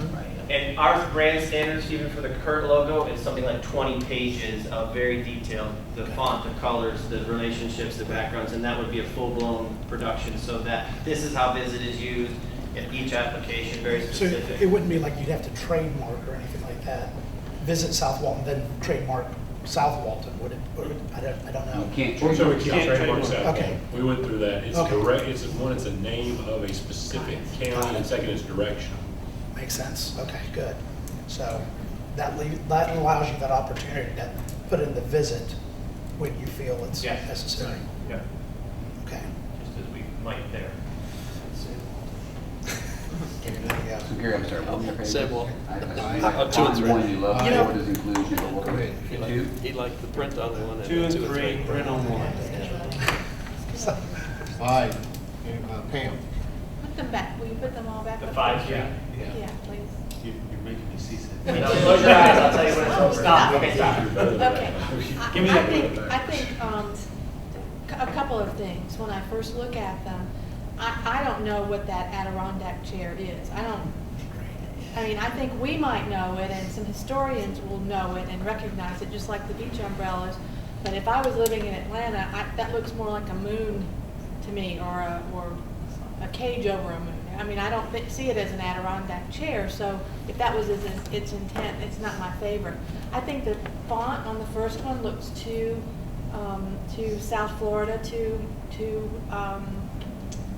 Miami Beach, and I think that the umbrella is great. I like the new, I think that's recognizable as an umbrella, but it's not your typical umbrella, so I like that.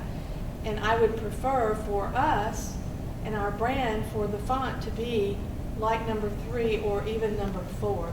Those are my preferred fonts. Okay. I agree with Art on the first one. You can tell that's California right off the bat by the looks of that. South Walton with the sun behind the bars. I like the umbrella.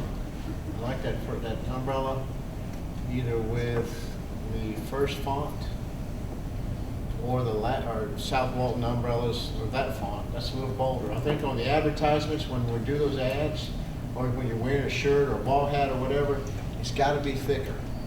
You know, so you can see that stuff, because I noticed one of these ads, I've been looking at the ads, and the thinner that font is, it seems it's a little harder for us blind people to see it.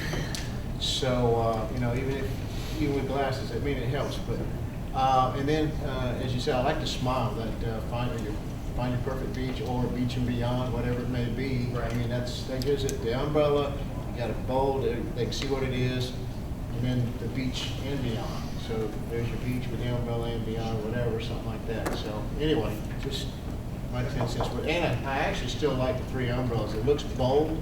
It looks like it's, you know, it shows presence. And maybe tweak those umbrellas so it doesn't look like a German, whatever you call it. Yeah.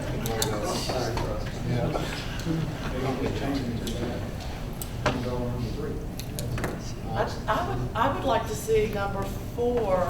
I like the spacing of the letters on number 4. I think the closer together they are, it just looks better.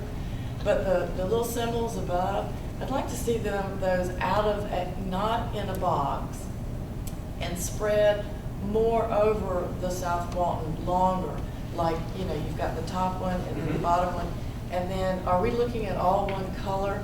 Are we looking at the turquoise? All we were doing here is trying to refrain from getting into 1000 Pantone because it just is going to separate the consumption further. But that would be part of what we went forward to. I would like to see, like, the top thing, maybe maybe could be a blue, you know, like just a sky blue, and the bottom thing could be an emerald green, and then the South Walton and then Florida. I would like to see that one changed a little bit, just to see. Otherwise, if I had to pick one of these, I think it'd be number 3, just because it looks very, it just looks very classy, and your eye goes around it very well. And the letters could be probably bolded, you know, bold up or something. But I like that one. Of those, I like. I like number 3 with the color of the sun. I think the gold or yellow is impressive. I don't like the font as much as I do in number 4. And my first impression was when I saw number 4 was I thought it was waves, which was attractive to me. So I think a swimming figure or a wave figure in number 4 would be attractive. And I also like the smile aspect as well. I like the umbrella on number 3. I like the font on number 4. I like the smile too. I can agree with that. I like the umbrella on number 3. I like the font on number 4.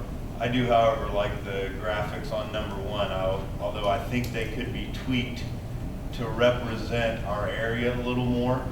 They could be enhanced graphically, but I like the simplicity of it. And at first I didn't like it, but after looking at it, and looking at it in color, it grew on me for sure.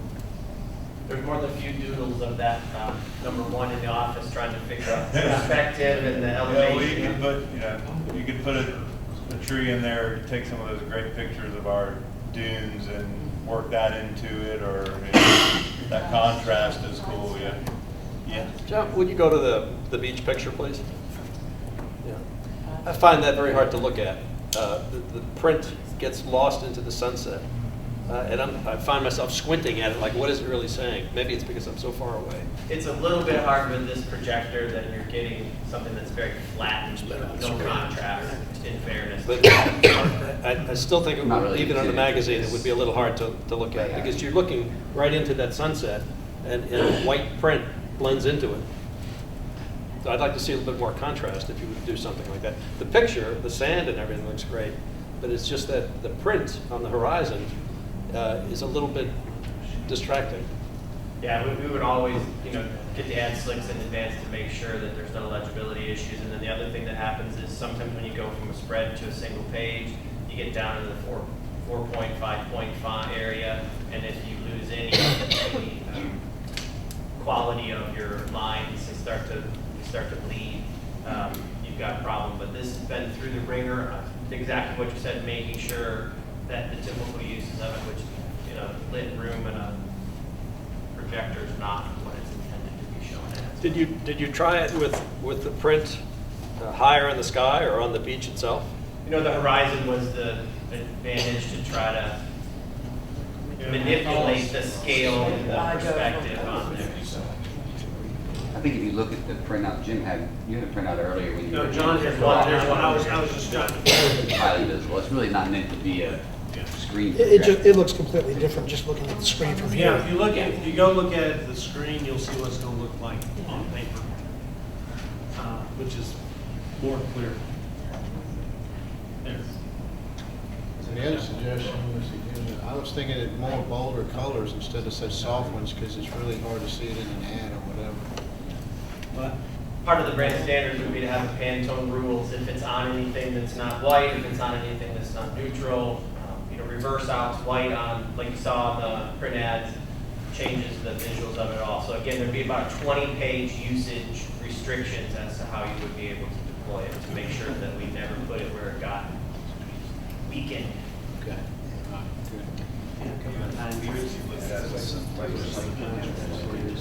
Okay, well, there's a lot going on there. There's obviously been dozens, if not 100 hours put into it to this point. Marketing committees asked for a few things. They wanted to work on it some more so that they could offer it up to you. And what we've heard today is not dissimilar than what they were saying. So we hope to be able to really get this narrowed in a little further. So. Do you all have a preference among the marketing committee? You know, it's the same conversation you all just had. The three that got voted highest that you saw today, which the Horizon was not one of them. So 2, 3, and 4 were hands down the ones that had made the cut, basically from everybody who'd been staring at it for hours and hours and hours. So you all were in the same, general place. Good, John. Thank you. Thank you. Thank you. Now, Brad. My second Yep, Brad. Thank you all. It's nice to see the new council members. I would be happy to give you an hour-and-a-half presentation now about... No! But you can actually come tonight and get it because we're doing it from 6 to 7:30 at the South Walton Annex because we're not having a long enough meeting today. So we are going to have a Walton County Hurricane and Storm Damage Reduction Project update. Wanted to start there because it is tonight.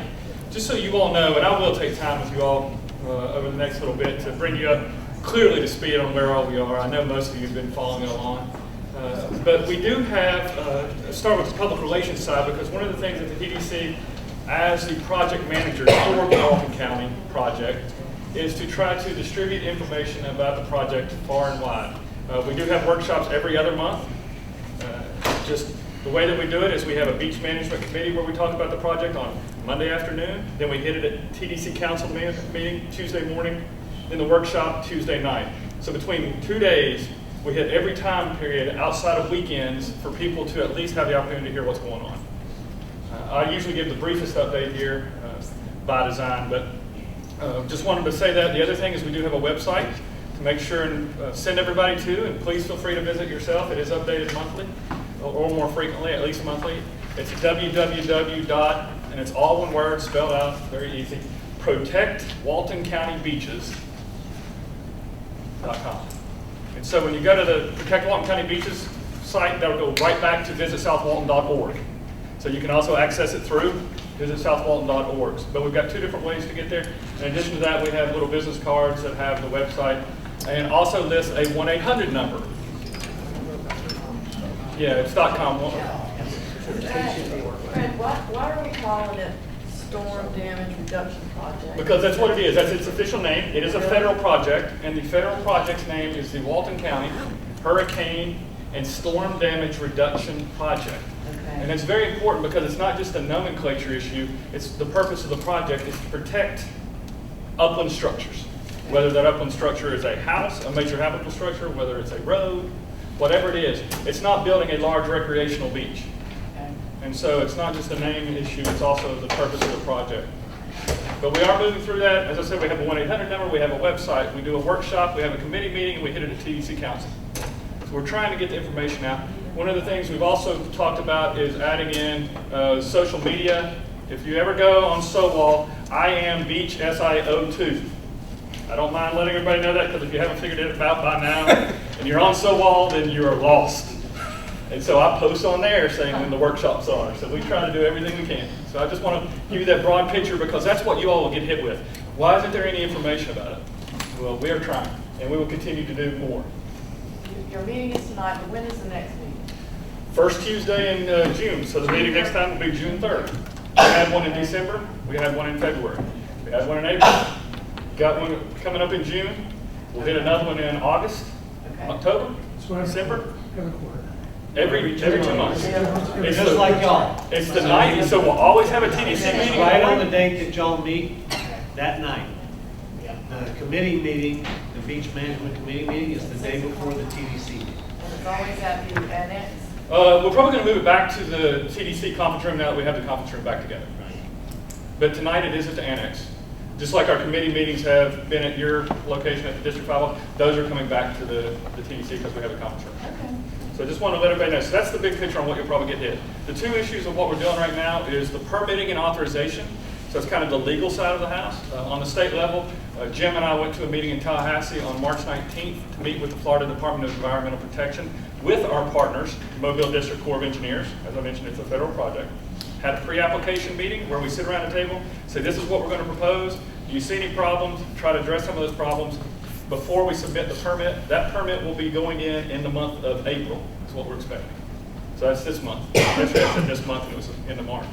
But this month it'll be going in, and we'll start working through those issues on the state permitting. The other issue, though, is at a much higher level, and that's the federal level at Congress. We are working to get the project authorized. The short story on that is when you start a study, which is what we've done for the last dozen years, we've done 2 studies. Responding male getaway, guys getaway video. So this obviously shows a lot of activities beyond the beach. It goes to the content marketing is turning out to be king for most people. And the last stat I saw, I couldn't actually fact check it for you, but it was a reputable stat. 81% of people now are watching a YouTube video before they're making a decision about where they're traveling. So these are obviously populating our YouTube channel and talking about things other than just beach, and more cultural. Yeah, it really allows the destination to come to life. Could you flip over to the other one, John, real quick? These are short, 1 minute. Most of the view times in the world these days is still around 60 seconds before people bail out. But the other one was artist driven.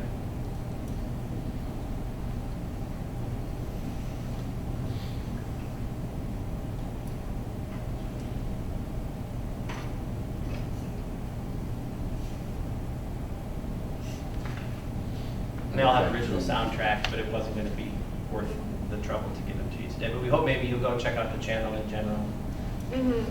This is, I think, the 7th or 8th video that we've produced in the past 18 months. So we're finding a lot of uses for them, even in rich media ads that we're running. Thanks.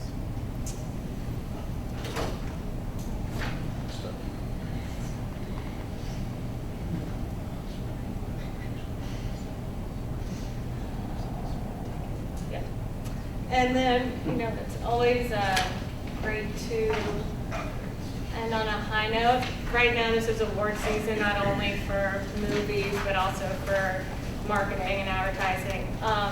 We won 2 gold HSMAI, that's the Hospitality Sales and Marketing Awards. This is an international competition, so we won 2 awards for work we did last year, one for Blog Her, and then one for the Emerging Markets campaign.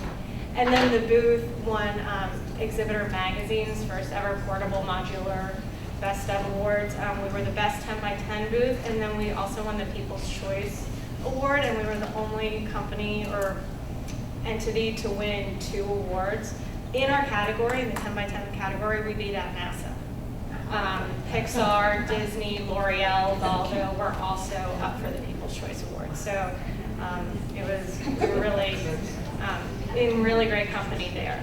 And also won some Addies. So that is all I have to report on. So does anyone have any questions?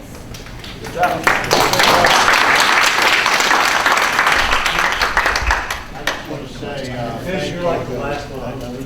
Well, I know in this group, if you don't jump up when it's time, this guy takes you up out of the I know there's like I know I've had four different schedules here, but I'm about 2 off of mine that. So if I'm late next time, I still don't get beat. And I want to thank Lauren and Kate and John and Pamela and both their teams, or all their teams, and Jeff's team, because they really have worked hard on this, and it's paying off. And that's one of the reasons we decided it's not inexpensive to deploy the booth, but we are going to deploy it at the annual meeting because it is so important to let everybody in this destination know that we're out there doing that, we're out there promoting the destination with this award-winning booth. So one of the things that I did when I first came on is I said, who's our customer? And we went through, the normal thing of, well, the TDC is your customer, and the BCC is your customer, and the bed tax collectors are your customer, and permanent residents are your customers, the staff, contractors, and your consultants, they're all your customer, but who are the people coming here? Who are the people we're trying to attract? And we were in between research companies, okay? So I said, well, in the absence of a research company, how can we figure this out? So I went to the property appraiser and said, give me the people who own homes, whether they be homes, single-family residence, condo, or townhome in South Walton, south of the bay, that are not homestead. So that they're either second homes or they're rental homes or whatever, because that will tell me where people are coming and actually putting their money where their mouth is. And so I think a lot of you have seen that report. That report came out, oh gosh, I don't even know, back last year. Well, no, this is March. This is the new report, okay? And so it told us here's where the top 50 markets are, or top 40 markets are, where people are coming from. No surprises. Number 1 was Atlanta, number 2 was Birmingham, number 3 was Nashville, number 4 was New Orleans, number 5 was Memphis, and number 6 was Dallas, Fort Worth. No surprises, that's where people have come from. And we had the CEO forum, and so I had Jeff come in at the last CEO forum, one of the last ones, and he briefed this to the CEOs. And the CEOs were, and the CEO forum is basically the 15 largest bed tax collectors, the CEOs for those organizations come in, and they serve as a sounding board, basically. So there's nothing. Y'all give direction or guidance, but I can do it interchange with them. And so they said, hey, that looks great. If we give Jeff our data, can he kind of do that same thing for us? Because he did all these beautiful little diagrams, where the circles are where everybody's from, and the bigger the circle, the more people that are coming from there and everything. And Jeff did it at his own expense, I might add, okay, free of charge for us. And so we had 5 of the largest bed tax collectors send Jeff their data, and then he sent them back all their little stuff sliced and diced. And then we said, hey, can we just aggregate this information? And the reason I wanted to see the aggregate information is I wanted to see where we were underperforming. And what I mean by underperforming is we have more visitors coming than we have owners, okay, respective, because that means those, in my mind, are our emerging markets. And if you look at our emerging markets in our strategic plan on the .org website, you'll find out that they line up very closely with what Jeff found out in the aggregate information. Because our emerging markets, Houston, Dallas, St. Louis, Chicago, New York, Baltimore, Maryland, all those emerging markets, they popped up here on this. And so, yeah, this is where the circles, I guess that's as big as, can you enlarge it and just go to the map? I don't really care about the verbiage so much. Yeah, go to about 100%. There you go. Okay, now thank you. Okay, so you can see where our markets are. Yep, Atlanta, but look at Nashville. You can see Birmingham, but look at Dallas. Okay, Dallas is our second largest visitor. The Dallas-Fort Worth area is our second largest visitor. based on the information from those 5 bid tax collectors. So are we shooting ourselves in the foot by taking that half cent and we just made the motion to send it to, what was it, Beach Capital Investment? Yes, Well, yeah. and so I've got 2 answers for that. Okay. That's up to you, okay? Because if you want to, what I think people want to see is they want to put a line in the sand and say, you know, use this for things that help locals and help bed tax collectors and tourism, but don't cross over that line, don't get into our marketing dollars. The second thing I would tell you is we have reserves in the emerging market campaign. I think they're up to about $2 million, almost 3. So what our plan is this coming year, because I'm setting the budget based on it going away. Because if it stays, that's fine, but if I budget for it staying and it goes away, that's not a good budgeting plan. So I'm budgeting for it going away. If it stays, that's just a benefit. And we will take 10% of that $3 million and continue to market in emerging markets. You saw the Dallas Symphony, you saw the Iroquois steeplechase. Those are emerging marketing funds that we're going to expend this year. But you can see where we need to go, and there's a couple of places we need to go. Dallas-Fort Worth, obviously Houston. Remember the Wright Amendment, the Southwest, the ban on Southwest flying out of Love Field to states other than those connecting directly to Texas leaves this year, November. November. And so next year, Southwest already announced that they plan on having flights from Dallas-Fort Worth into PCB. Now that may be May, that may be whenever, but that's what they're planning on. Okay, if you can go to the next slide. Yeah, you can go back to you. They're also looking at buying American Airlines gates too. So. Right. And so, and it may not just be the Dallas field, but that's the key for us, because that is probably our biggest emerging market, and that's why Zender's been working so hard to get us some event that we can participate on in the Dallas-Fort Worth area. And I lived in Dallas, 2nd and 3rd grade Dallas-Fort Worth, but grew up in East Texas, and it's huge. And there are a lot of things, a lot of ways we could go in there, but we wanted to do it where it's our target demographic. And just for the new members, just to remind you where our target demographic is. Our primary demographic is 35 to 64 with a household income of $175,000 and above. Our secondary target demographic is household in 65 and above, age 65 and above, with a household net worth over $1 million. Okay, that's why we go to the magazines we go to. That's why we advertise in the places we go to. That's why we're partnering with the steeplechase. I'm kind of excited to be my first steeplechase. I've been to a lot of horse races, been to a couple of dog races, but this is my first steeplechase. Dallas Symphony, I've actually been to the Dallas Symphony before, so that's kind of saltpeter in your wolf. So that's where we are. Then this shows you the top 50 markets and where we're underperforming. Well, Dallas-Fort Worth, because it's number 6 on homeowners, but it's number 2 on visitors. Okay, so how do we need to get those visitors to keep coming here till they buy, because the model is well set. They come here, they come here, they come here. They may stay, they may come for a wedding or for a business meeting at the Hilton or a wedding down in Drayton Beach or whatever. Then they come back, they vacation in Seaside or Rosemary or wherever they vacation. And after, the 4th, 5th time, boom, they buy. And we want to keep bringing them down here. So we've got to spend some money and some time in both Dallas-Fort Worth and the Houston market, which is the second biggest underperforming, because on this it's 5, but on the home ownership it's number 7. And that's even with the huge increase we've seen because of the direct flight from hobby into ECP. And then the next biggest underperforming is St. Louis and Jackson, Mississippi. Okay, so we've got, and they are ranked on this one 8 and 9 respectively. So we know where we have to go, okay? Chicago, St. Louis, Dallas-Fort Worth, Houston, we know.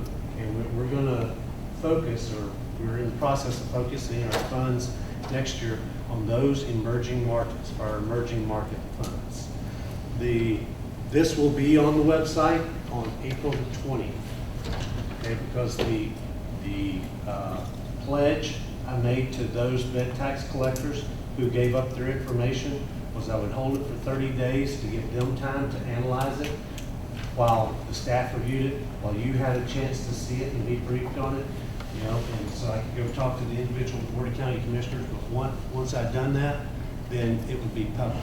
There's nothing on this report that I see that would give away any of their secret information, but I felt that, you know, give them a chance, because if there was something in the report, they could raise their hand and say, hey, I want that taken out because that directly talks to my company or my hotel or my whatever. So I thought that was a fair way, but it will be on our website on April the 20th, and everybody and their brother can be out there. It'll be in the extranet, right? Through your bed tax collector login or by request. Right, okay, so it won't be on the .com.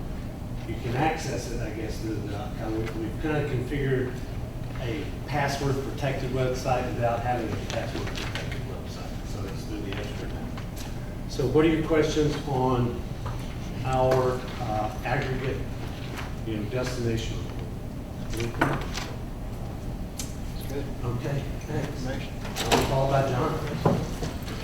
All right, first I want to reassure you new people that even we're at hour 9, this is not normal. We try to do this in 90 minutes or 2 hours, so you all hanging in here on hour 9 today is fairly impressive, and we appreciate it. This is kind of a long, is that right, hour 7? I feel like I've been here 9 hours. I know, it feels like 9, but it's sounds better. It's going to take 9 hours. Maybe I should have said that. John, Yes, sir. Can we do this? We Yeah. have a request for a quick 5-minute break. Sure. Can we do that? You're the chairman, we can do 5-minute break. You can come back at It is 6:30. Don't come back tomorrow either. 3:18, 5 minutes. I was trying to set you up. If we lose a quorum, Mr. Chairman, just know. Okay. All right. So if we lose a quorum, it's on you. They might be heading out to the Takes one authorization and then appropriation. So one authorization, multiple years of funding of appropriation. Then once you move from the study to construction, you need another authorization and multiple years of funding. So we now are looking for that construction authorization. That would be handled through what's called a Water Resources Development Act. Long story short, it was moving smoothly. Harry Reid got mad at Barbara Boxer because she wasn't working well with Bill Schuster. For people that really care about Congress, the House and the Senate aren't getting along, and the big bosses are figuring out how they're going to deal with it. We expect that to all be wrapped up in Easter, as we all have Easter holidays coming up. So we hope to have some resolution there in May. Why does that matter? 2 reasons. First off, when we get that federal authorization, then our state permitting falls in line, because now we have a federal project.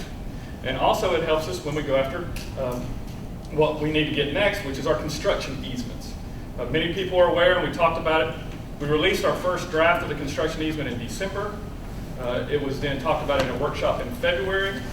It has been completely revised. I think it's fair to say completely revised, both with input from myself, from Jim, then also from Clay, our TDC attorney, from Mark Davis.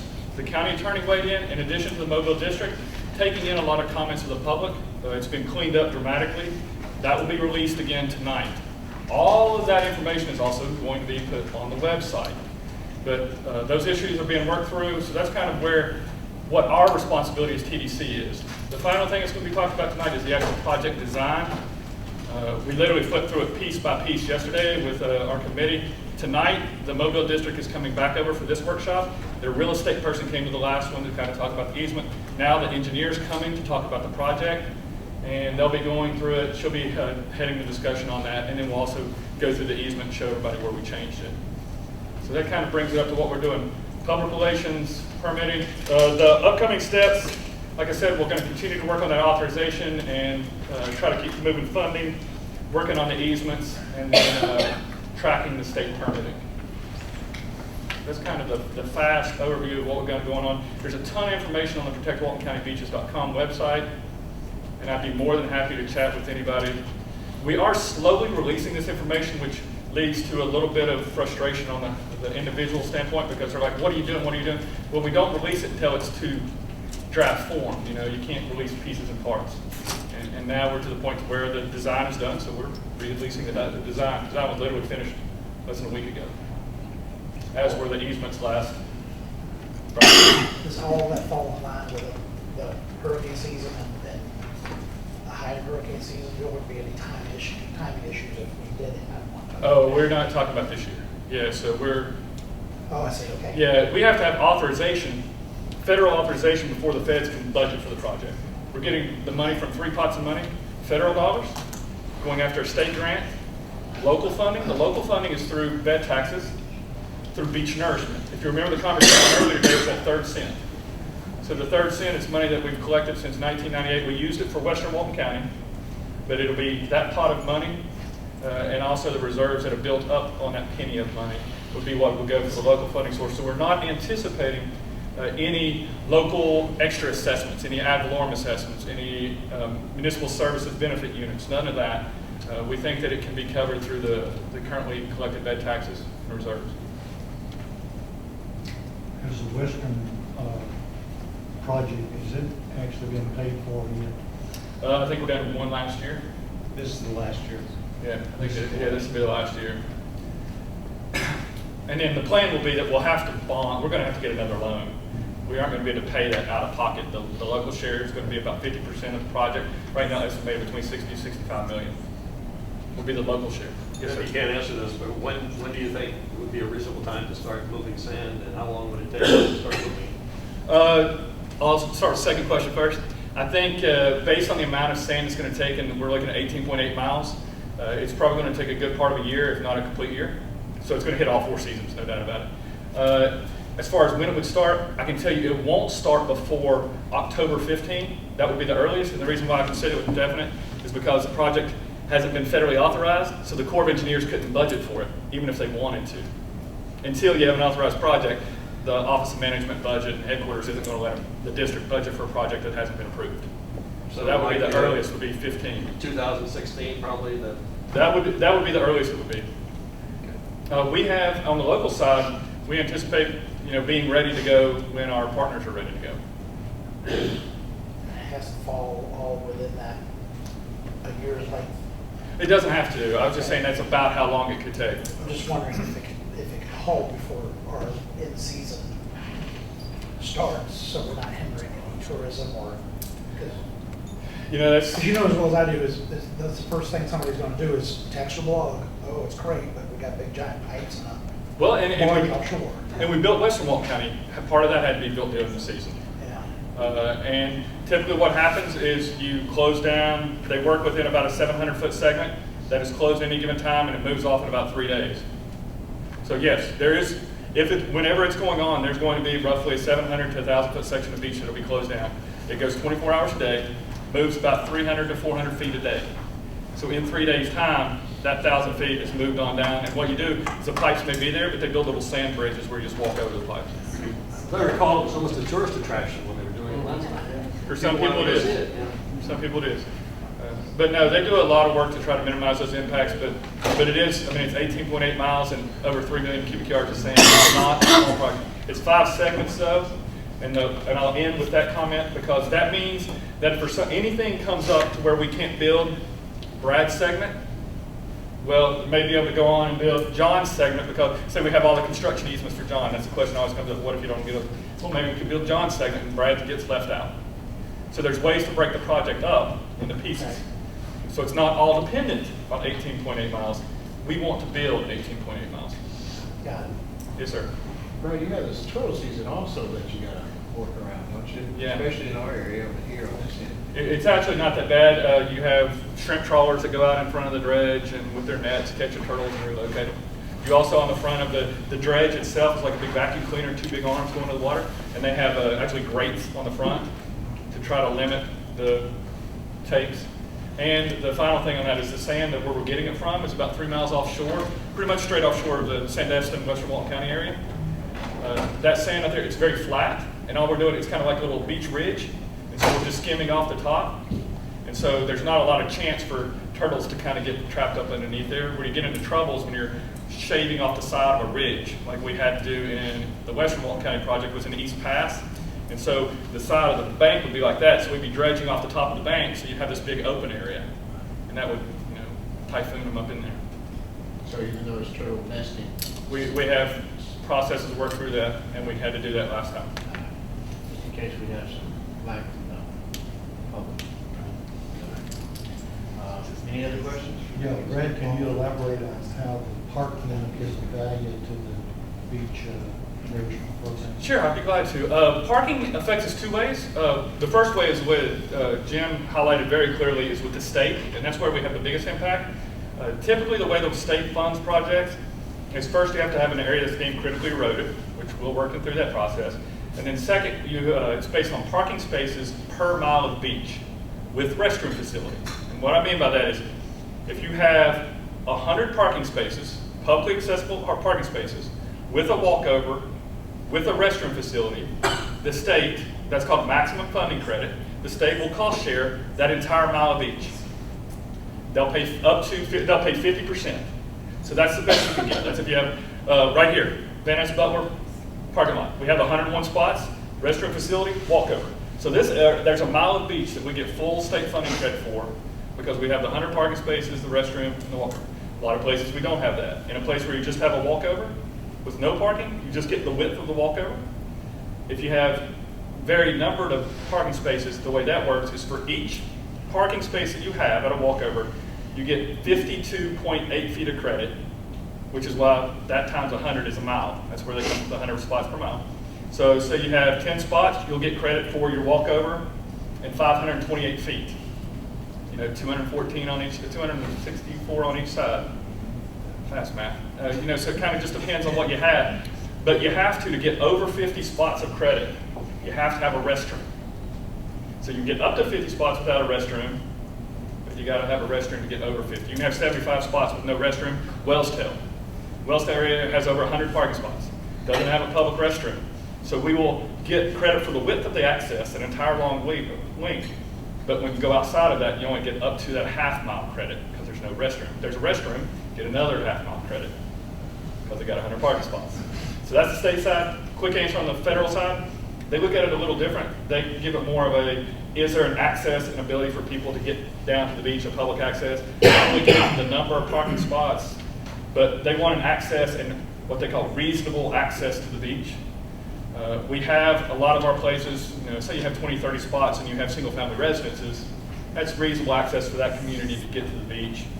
The one area where we are lacking tremendous amount of federal credit, because that also affects how they cost share, is in eastern Walton County.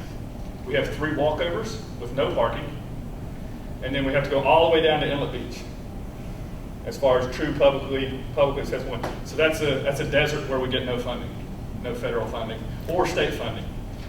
So that's an example. There's stretches in western Walton County where we have that issue. Seagrove is really good because Seagrove has all the neighborhood accesses that Commissioner Meadows was talking about earlier with the public beach areas in Seagrove. They're pretty much taken care of. But it's really Seacrest, pretty much Camp Creek east, all the way to the Inlet Beach Park, all that 38 stretch. That's our trouble spot. So when we're doing the parking needs assessment, that's something that the TDC is keeping an eye on. Okay.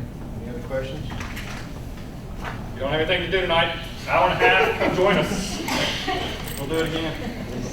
We'll see you there. Excruciating stuff is. Start with us.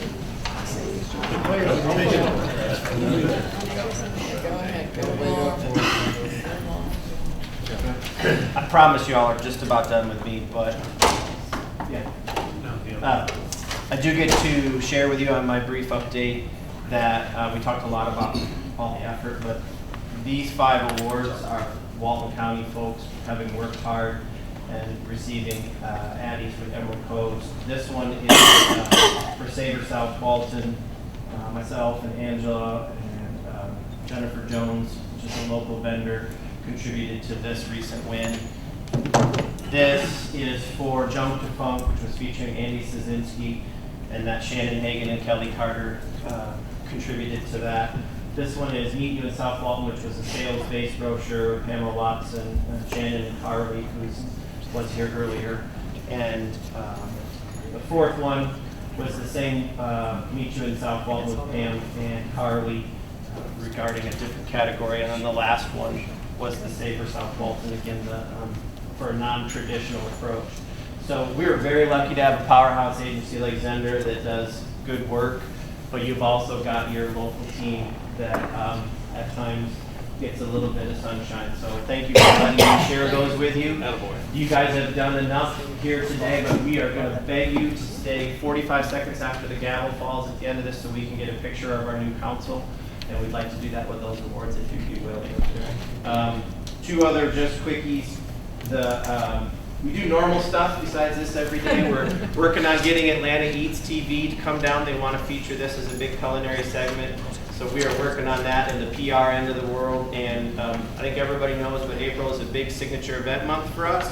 We have two big ones, the Sandestin Wine Festival and the South Walton Beaches Wine and Food Festival at Grand Boulevard. We have media in town that Travis and Angela will be caretaking, doing PR fams with that media while those events are going on in April. So that is the extent of the marketing update for today. Thank you very much. Okay, short and sweet. But first, on behalf of the team, I want to welcome you all. We're really glad you're on board, so welcome. To give you a snapshot of what Sales and Visitor Center has been doing.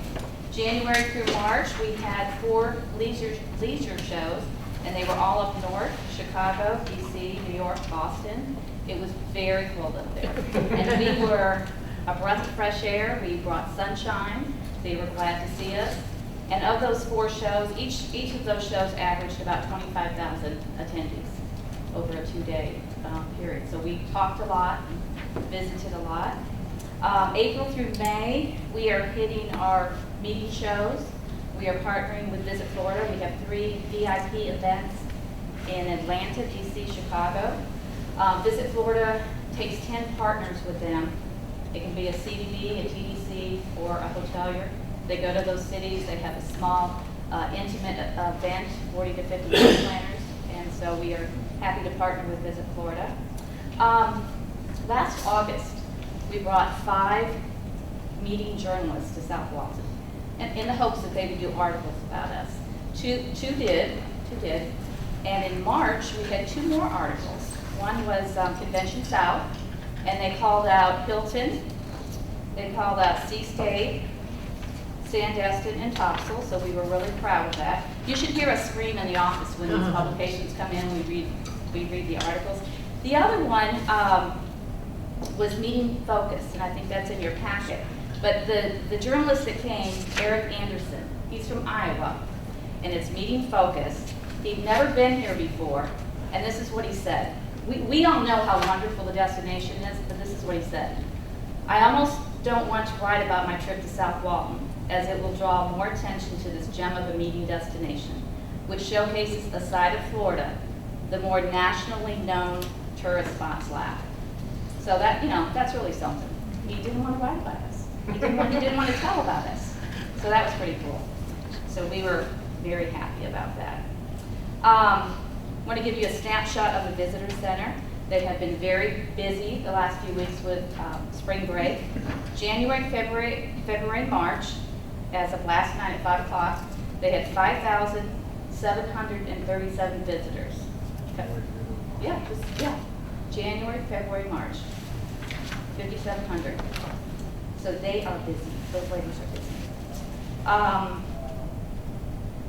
The events, activities, arts and culture committee, they will be meeting April 17th.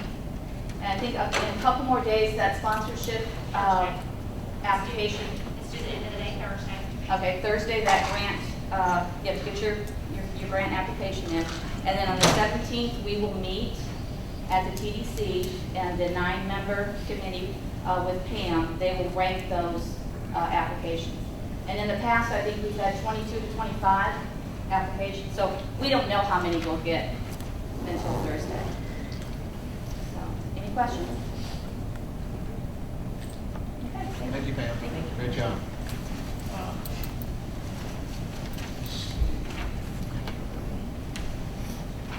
Ryan, welcome. Good afternoon, everybody. My name is Ryan Kilmer. I'm the new Director of Beach Operations. I'd like to take a minute to thank Jim and the hiring committee for the opportunity and their confidence in my abilities to do their work and your work. Yesterday, Jim said, You got a busy day tomorrow, you got a meeting in the morning, meeting in the afternoon, and then you got a meeting in the evening. I thought he was gonna follow up with They Were Fools, they never came. Here we are. So anyway, Director of Beach Operations, what do? I'm in charge of beach maintenance, the multi-use bike path maintenance, code enforcement, new component, or the soon-to-be new component of beach ambassador as part of code enforcement. So as Jim put it, I'm the chief operating officer of all of that, or all things county beach owned. So I'm looking forward to it. And my aim is to do it in an efficient and professional manner. So, on with some stuff he's tasked me with. 90-day items are assessment of my team and resources. So I'm going to take this first couple of weeks to figure out what I have to work with, be it members of our organization, our departments, all the equipment we have, our existing facilities, being the boardwalks, the restroom pavilions, bike path. I've also been tasked with cleaning up the latest construction at the TDC building. So looking forward to all that. The second item was estimate of replacement costs of the boardwalks and possibly the restroom pavilions. And third was to look at a cost-benefit relationship to possibly outsourcing the beach cleanup and maintenance. We'd like to take a look at it, see if it is cost-effective, if it's a good idea or not. So that's what I got on my 90-day starting up schedule, and looks like it's going to be a full plate. So I'm looking forward to that. Currently, we have a couple projects underway. First one is we have awarded a contract to Valley Crest Landscaping, local landscape contractor, to handle the cleanup and maintenance of the bike path. Their scope of work is the 20 miles that Walton County is responsible for. There's approximately 6 miles of bike path that are under a maintenance agreement with various resort communities. The scope of it is to mow, trim, edge, clean the sand, of course, clean the litter. Any larger maintenance items will be handled either in-house, or if they're too big for us, we'll subcontract that out to the appropriate contractor. Dave Sale will be migrating back into more of a monitoring position, and he'll be taking care of making sure that all of our work we handle in-house, the cleanup on the beaches, is being done efficiently, correctly, to the satisfaction of all the stakeholders. The work that we contract out, we'll be making sure that's done effectively, professionally, and of course getting our money's worth.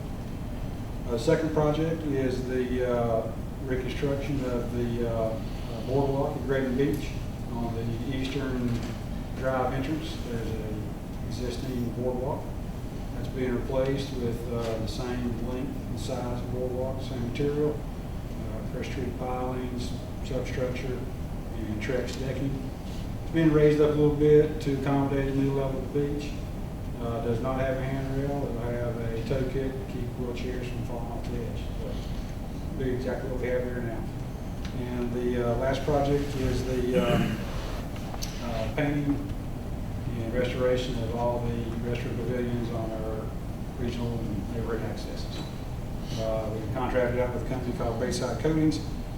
Their scope of work is to repair, repaint all the exterior features of our restroom pavilions, bring them back up to a good look. So that's it in a nutshell. I'm sorry I didn't have any slides. It's my second day. I've been tied up all morning. Good job, man. Next time I'll be sure to bring slides. Good job. Thank you. My office is in the maintenance building on Blue Mountain Beach Road, and all my contact info will be on the website if it's not there already. I should have a phone tomorrow. If you have any questions, comments, I'm there for you. Reach me by phone. Thank you. I won't take up too much of your time. I'm going to go over real quickly what we've been doing in administration other than the day-to-day work. We've been working on and continue to work on the 2014-2015 budget preparation. We've been updating the contract files to make sure that we have all of the contracts, copies of all the contracts in-house, and also to keep a good track of them and what their status is. We've been participating in the interview process with the new staff members. We have been attending meetings such as the parking needs assessment and the pre-VCC meeting. And we have transitioned to an automated payroll system, which is the Naviline system. And that's the same system that we use for purchasing. Yeah. Well, then I'll disappoint you. Make it short, Lee. Sorry. A couple of things. If any of you, particularly the new members, want to sit down with the team and get the exportable, kind of going through the strategic plan, here's the 100 things we're doing, you know, whatever. Seriously though, I mean, some of you, and some of the older members, not, you know, not older members, some of the longer serving members, okay. You know, we'll be glad to come to your place, or you can come to the TDC office building, and we'll, you know, tell you everything we do every day. And it'll be almost as boring as some of today's briefing, but that's okay. There's the top 25 for the new members, publish that beginning of every month, and that's kind of what I'm focused on for the month. But you know, you can see, and most of the stuff you saw today aren't even on here. So that tells you how much stuff that we're doing. But the main thing I'm focused on right now is assembling the team. So, you know, since the last meeting, we got Sharon, we got Brian, we got Christina, and here hopefully in another week or two, or May 2nd maybe, I don't even know if she accepted, we'll have a beach ambassador and we'll be at 100% staffing for the first time since I've been here. The budget is the main thing that I'm working on for FY15, helping out Sharon and Michelle. And of course that incorporates the FY training plan, the FY travel schedule, and the FY15 strategic plan. The beach turtle contract is going to go up for renewal. We had one bidder, so it doesn't take a rocket scientist to figure out who's going to get that. A couple of things that you might have seen. We're establishing the criteria for a North County Advisory Committee where we can help promote some of the events up there to both our tourists and outside the market, things like Chautauqua, things like the Marble Light, Christmas trees, or Christmas lights around the lake and things like that. So those are some things that people down here that are visiting down here don't know about and might like to go up there and do. Brian mentioned one of his 3 90-day tasks is the replacement cost. That's going to feed into, I have a strawman brief, because everybody knows we have $38 million in reserves. But what everybody doesn't understand is that's not a pot of $38 million that we can just go pull out for whatever we need. About $20 million of that, as Brad alluded to, is kind of earmarked for the beach, the hurricane storm damage reduction project. Because we believe that that would allow us to only have to borrow $11 million. So that's all the money that's in the beach nourishment reserve fund, and then that's another $11 million out of the first 2 penny reserve fund. When he gives me the number, which I think is about $8 million, but it may be $12 million, it may be $6 million, but I think it's somewhere around $8 million to replace all our walkovers and all our facilities that we can't physically insure. You know, we can insure our building, we self-insure, but we could. But the things that can't even be insured, whatever the replacement cost of those, and that will be what I call the true reserve, or that will be the biggest part of what I call the true reserve. Then there's going to be $1 million or no more than $2 million for a marketing plan that says if we have a catastrophic event, hey, we're open for business. Come on back down. Look, all 62 of our beach accesses are open. All our walkovers are done, and South Walton is cooking. Please come down now. Did we tell you South Walton is open for business? And so I'm going to work through the marketing committee to figure out, you know, what in the agency and John's team, what is that number? Because there is a number that we would know to go out to our core markets and some of our emerging markets.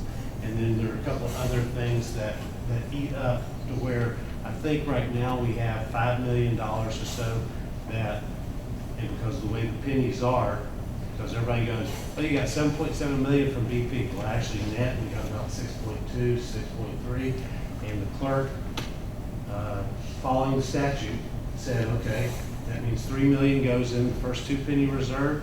That means 1.5 million goes into the beach nourishment reserve. So we didn't get a 6.2 or $3 million windfall.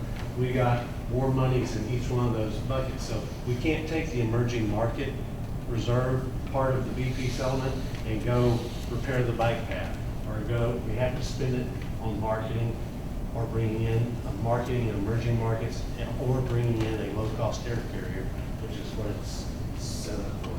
So, and I'll be glad to go through, pennies and how they're used and things. So that's what we're working on. I think we mentioned this earlier, but I want to make sure. The February bed tax numbers were up 2.8% over February of 2013, and the FY so far to date is up 2.08% for the year. Part of that February number, we worked with the clerk's office and the state DOR. We're working with them on a couple issues. We discovered a disconnect when we were looking at the North Walton County, if they had their own separate bed tax, and there was a huge disconnect. And so we had the clerk's office investigate, and they found about, I want to say 28,000 or 32,000, the number of money that people had forgotten to remit their bed tax, and so they like that. So that helped us in the month of February. Oh, don't reach your guy, I didn't even see that. Okay. Anyway, thank you for a very long day. Thank you for your input. We look forward to working with you. And subject to your questions, sure. One last thing. You asked us to do this report right a couple of months ago, and there are 11 pages of ideas in here, some of which I think could fit right into what we're talking about today. Some of these people that are new on the board have not received a copy of this. And we will email you a copy. I have a copy of that on my computer. I just, like Brian, I've been here. But no, we will email you a copy of the ISP, the management study, and actually they're both on our website. If you go to the .com website, down at the bottom of the front page, I think they're both the links to them. Yep. Any, yes, sir. Public comment? Yeah, how close did your report come to the report that was given today? Do y'all pretty much have the same items, or is it totally opposite, or how did it compare? Because yours was 2 months ago, and this one was, I know all my owners replied to this one, and they live in California and everywhere else. They don't know one thing about anything. So I'm going to hope that yours came very close to what this one today came. Not really. Not at all? I felt like a lot of comments were made this morning indicated that we have not read this report. Oh, really? Yeah, and my take is they looked at 2 different things, kind of like the 3 blind men and the elephant. One thinks it's a wall, one thinks it's a snake, and one thinks it's a tree trunk. The ISP folks looked at the management, the operational piece, not necessarily, they did a very small piece on the marketing, and we talked about, cows and boots and things like that, but they looked at, were we properly staffed, or, resource, how we're communicating. I think where they overlap a lot is we still need to improve our communication with this community, okay? A lot, because there's a lot of things what jumps out in both today's survey and in their survey is people don't know. And if they don't know, that's my fault.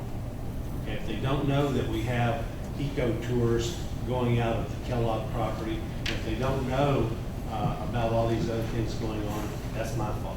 And that was pointed out painfully in the ISP report. That was pointed out painfully today. I think we're improving, but I think we still have a good ways to go. But some of the things they looked at you know, the digital marketing and things like that, the first question, the half-cent, I believe the half-cent was brought up in the ISP report, and I thought that they said basically the same thing, you know, it's got to have a purpose to it. If you keep it, if not, get rid of it. So I saw some overlap, but really they were looking at two different.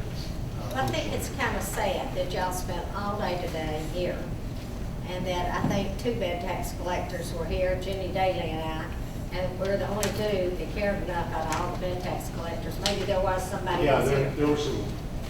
Maybe there were a couple others here, and I just missed it. But every bed tax collector knew that this was going on today. They knew you were going to decide on how to spend the money, and we contribute to that. And I think we've got to figure out a way to make them want to be here and want to have input into it. I don't really care about the input. I know that Bob Hudson's group sent out this survey to 5,000 people, and 600 and something or 500 and something clicked through and filled out the survey. They're all out of state people. They don't know what they're filling out. I'd like to see one survey that's just of the bed tax collectors and how just the bed tax collectors that make the money down here feel, rather than people, Edgewater owners, who, I mean, the president's group sent it out to every member, which means every owner at Mainsail got it, every owner at Hidden Dunes got it, every owner everywhere got it. They sent it out to thousands and thousands. And really and truly, if you live in Washington, D.C., and you come here once a year, you really don't understand that they all went on and filled things out. I'd like to see one survey of just bed tax collectors. Well, and to that point, actually, because the way we set up the survey, we can cross-tabulate that number, and I can extract the 35% or whatever of the respondents that identified themselves as bed tax collectors, and I can tell you exactly what their responses were on every one of those questions, because that's the way ASCOM set it up. I wouldn't want to see each person's response. I'd just like to see the breakdown of No, only bed tax collectors, what their vote was compared to what the general public and was. we'll get that, and I'll send that to you. The other thing, I didn't want us, and everybody in this room knows some of the challenges that we've faced in the past. I didn't want us to be seen as gaming the system. We sent it to everybody. We sent it to the Taxpayer Association. We sent, and I will tell you, from reading the results, the community that I was most disappointed in, as far as the response rate, was the artistic community. They did not, because I guarantee you, if you went to all those artists down on 30A, okay, and said, should we build an art museum or a multi-purpose place or whatever, it would have at least gotten up to 50%. When it only got 34%, it's like, guys, guess what? You're not going to see a penny next year from the TDC for your issue, and it all goes back to you didn't get off your stool and stop painting for 5 minutes to click on the survey. I mean, well, I don't want to be. Reminders out. Yeah. I mean, we got reminders for it. Yeah. And But, so you know, they had every opportunity. There's a huge artist community here, and they were not. I don't know, because I don't know who answered to the 1,200 people were, but I feel in my gut they did not respond to that survey, and the results of that survey speak directly to the fact that they did not participate. So when they come to me this year and go, how come you're not helping, with some art venue or something? It's real simple. Read 34%, okay, of 1,200 people, which is a high confidence interval, said they wanted that. 79% said they wanted this. Guess where the TDC and the BCC want to spend money? So, but no, the survey, I thought, and we can't, because we set it up, I wanted to know what the permanent resident, remember 55% of the respondents to that survey, permanent residents. Now, some of them were also bed tax collectors who are permanent residents, so you could be more than one, you could be multiple groups.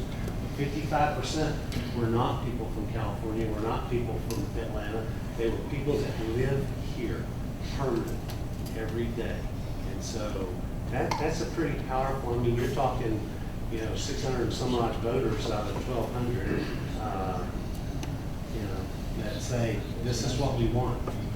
And we wanted to make sure we heard the community and the bed tax collector. But I can break that out, everybody can respond. I think y'all have done a great job. I think we're all very lucky in this county to have you here. You've done a great job today. It's been a great presentation. Every single person that you had present, maybe minus one I missed, did an outstanding job. It's very informative. And the bed tax collectors cannot sit home and complain about anything that goes on if they don't care enough today, or they don't care enough to come to the meetings.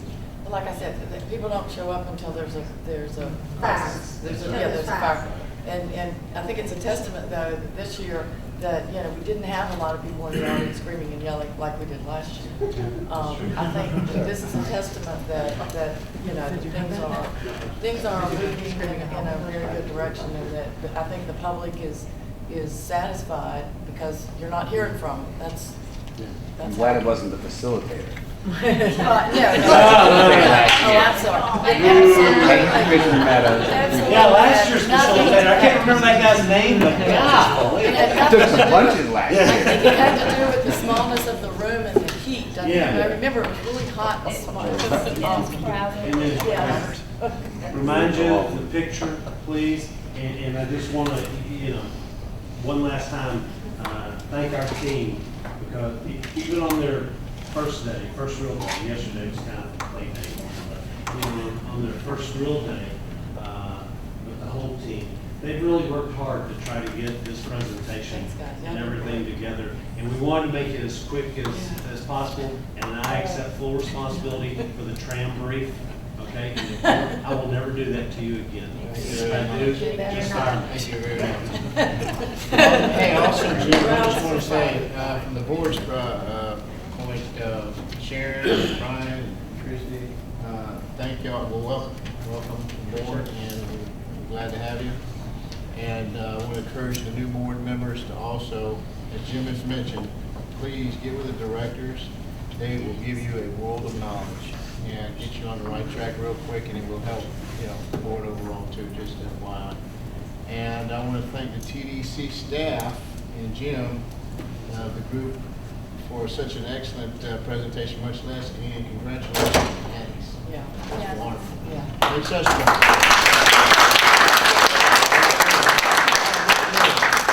We like it good, by the way. And Zinder, good job. Last but not least, do not forget, the next TDC meeting is going to be in when? June 3rd, 9 a.m. at the Annex, so that we can live stream it. Okay. Our open house. Oh yeah, the open house is going to be April May 13th. May 13th. May 13th. So put those on your calendar, everyone. Thanks again. The meeting is adjourned. Have everybody against the back wall. I promise 2 minutes. Up against the wall. Up against the wall. Thanks.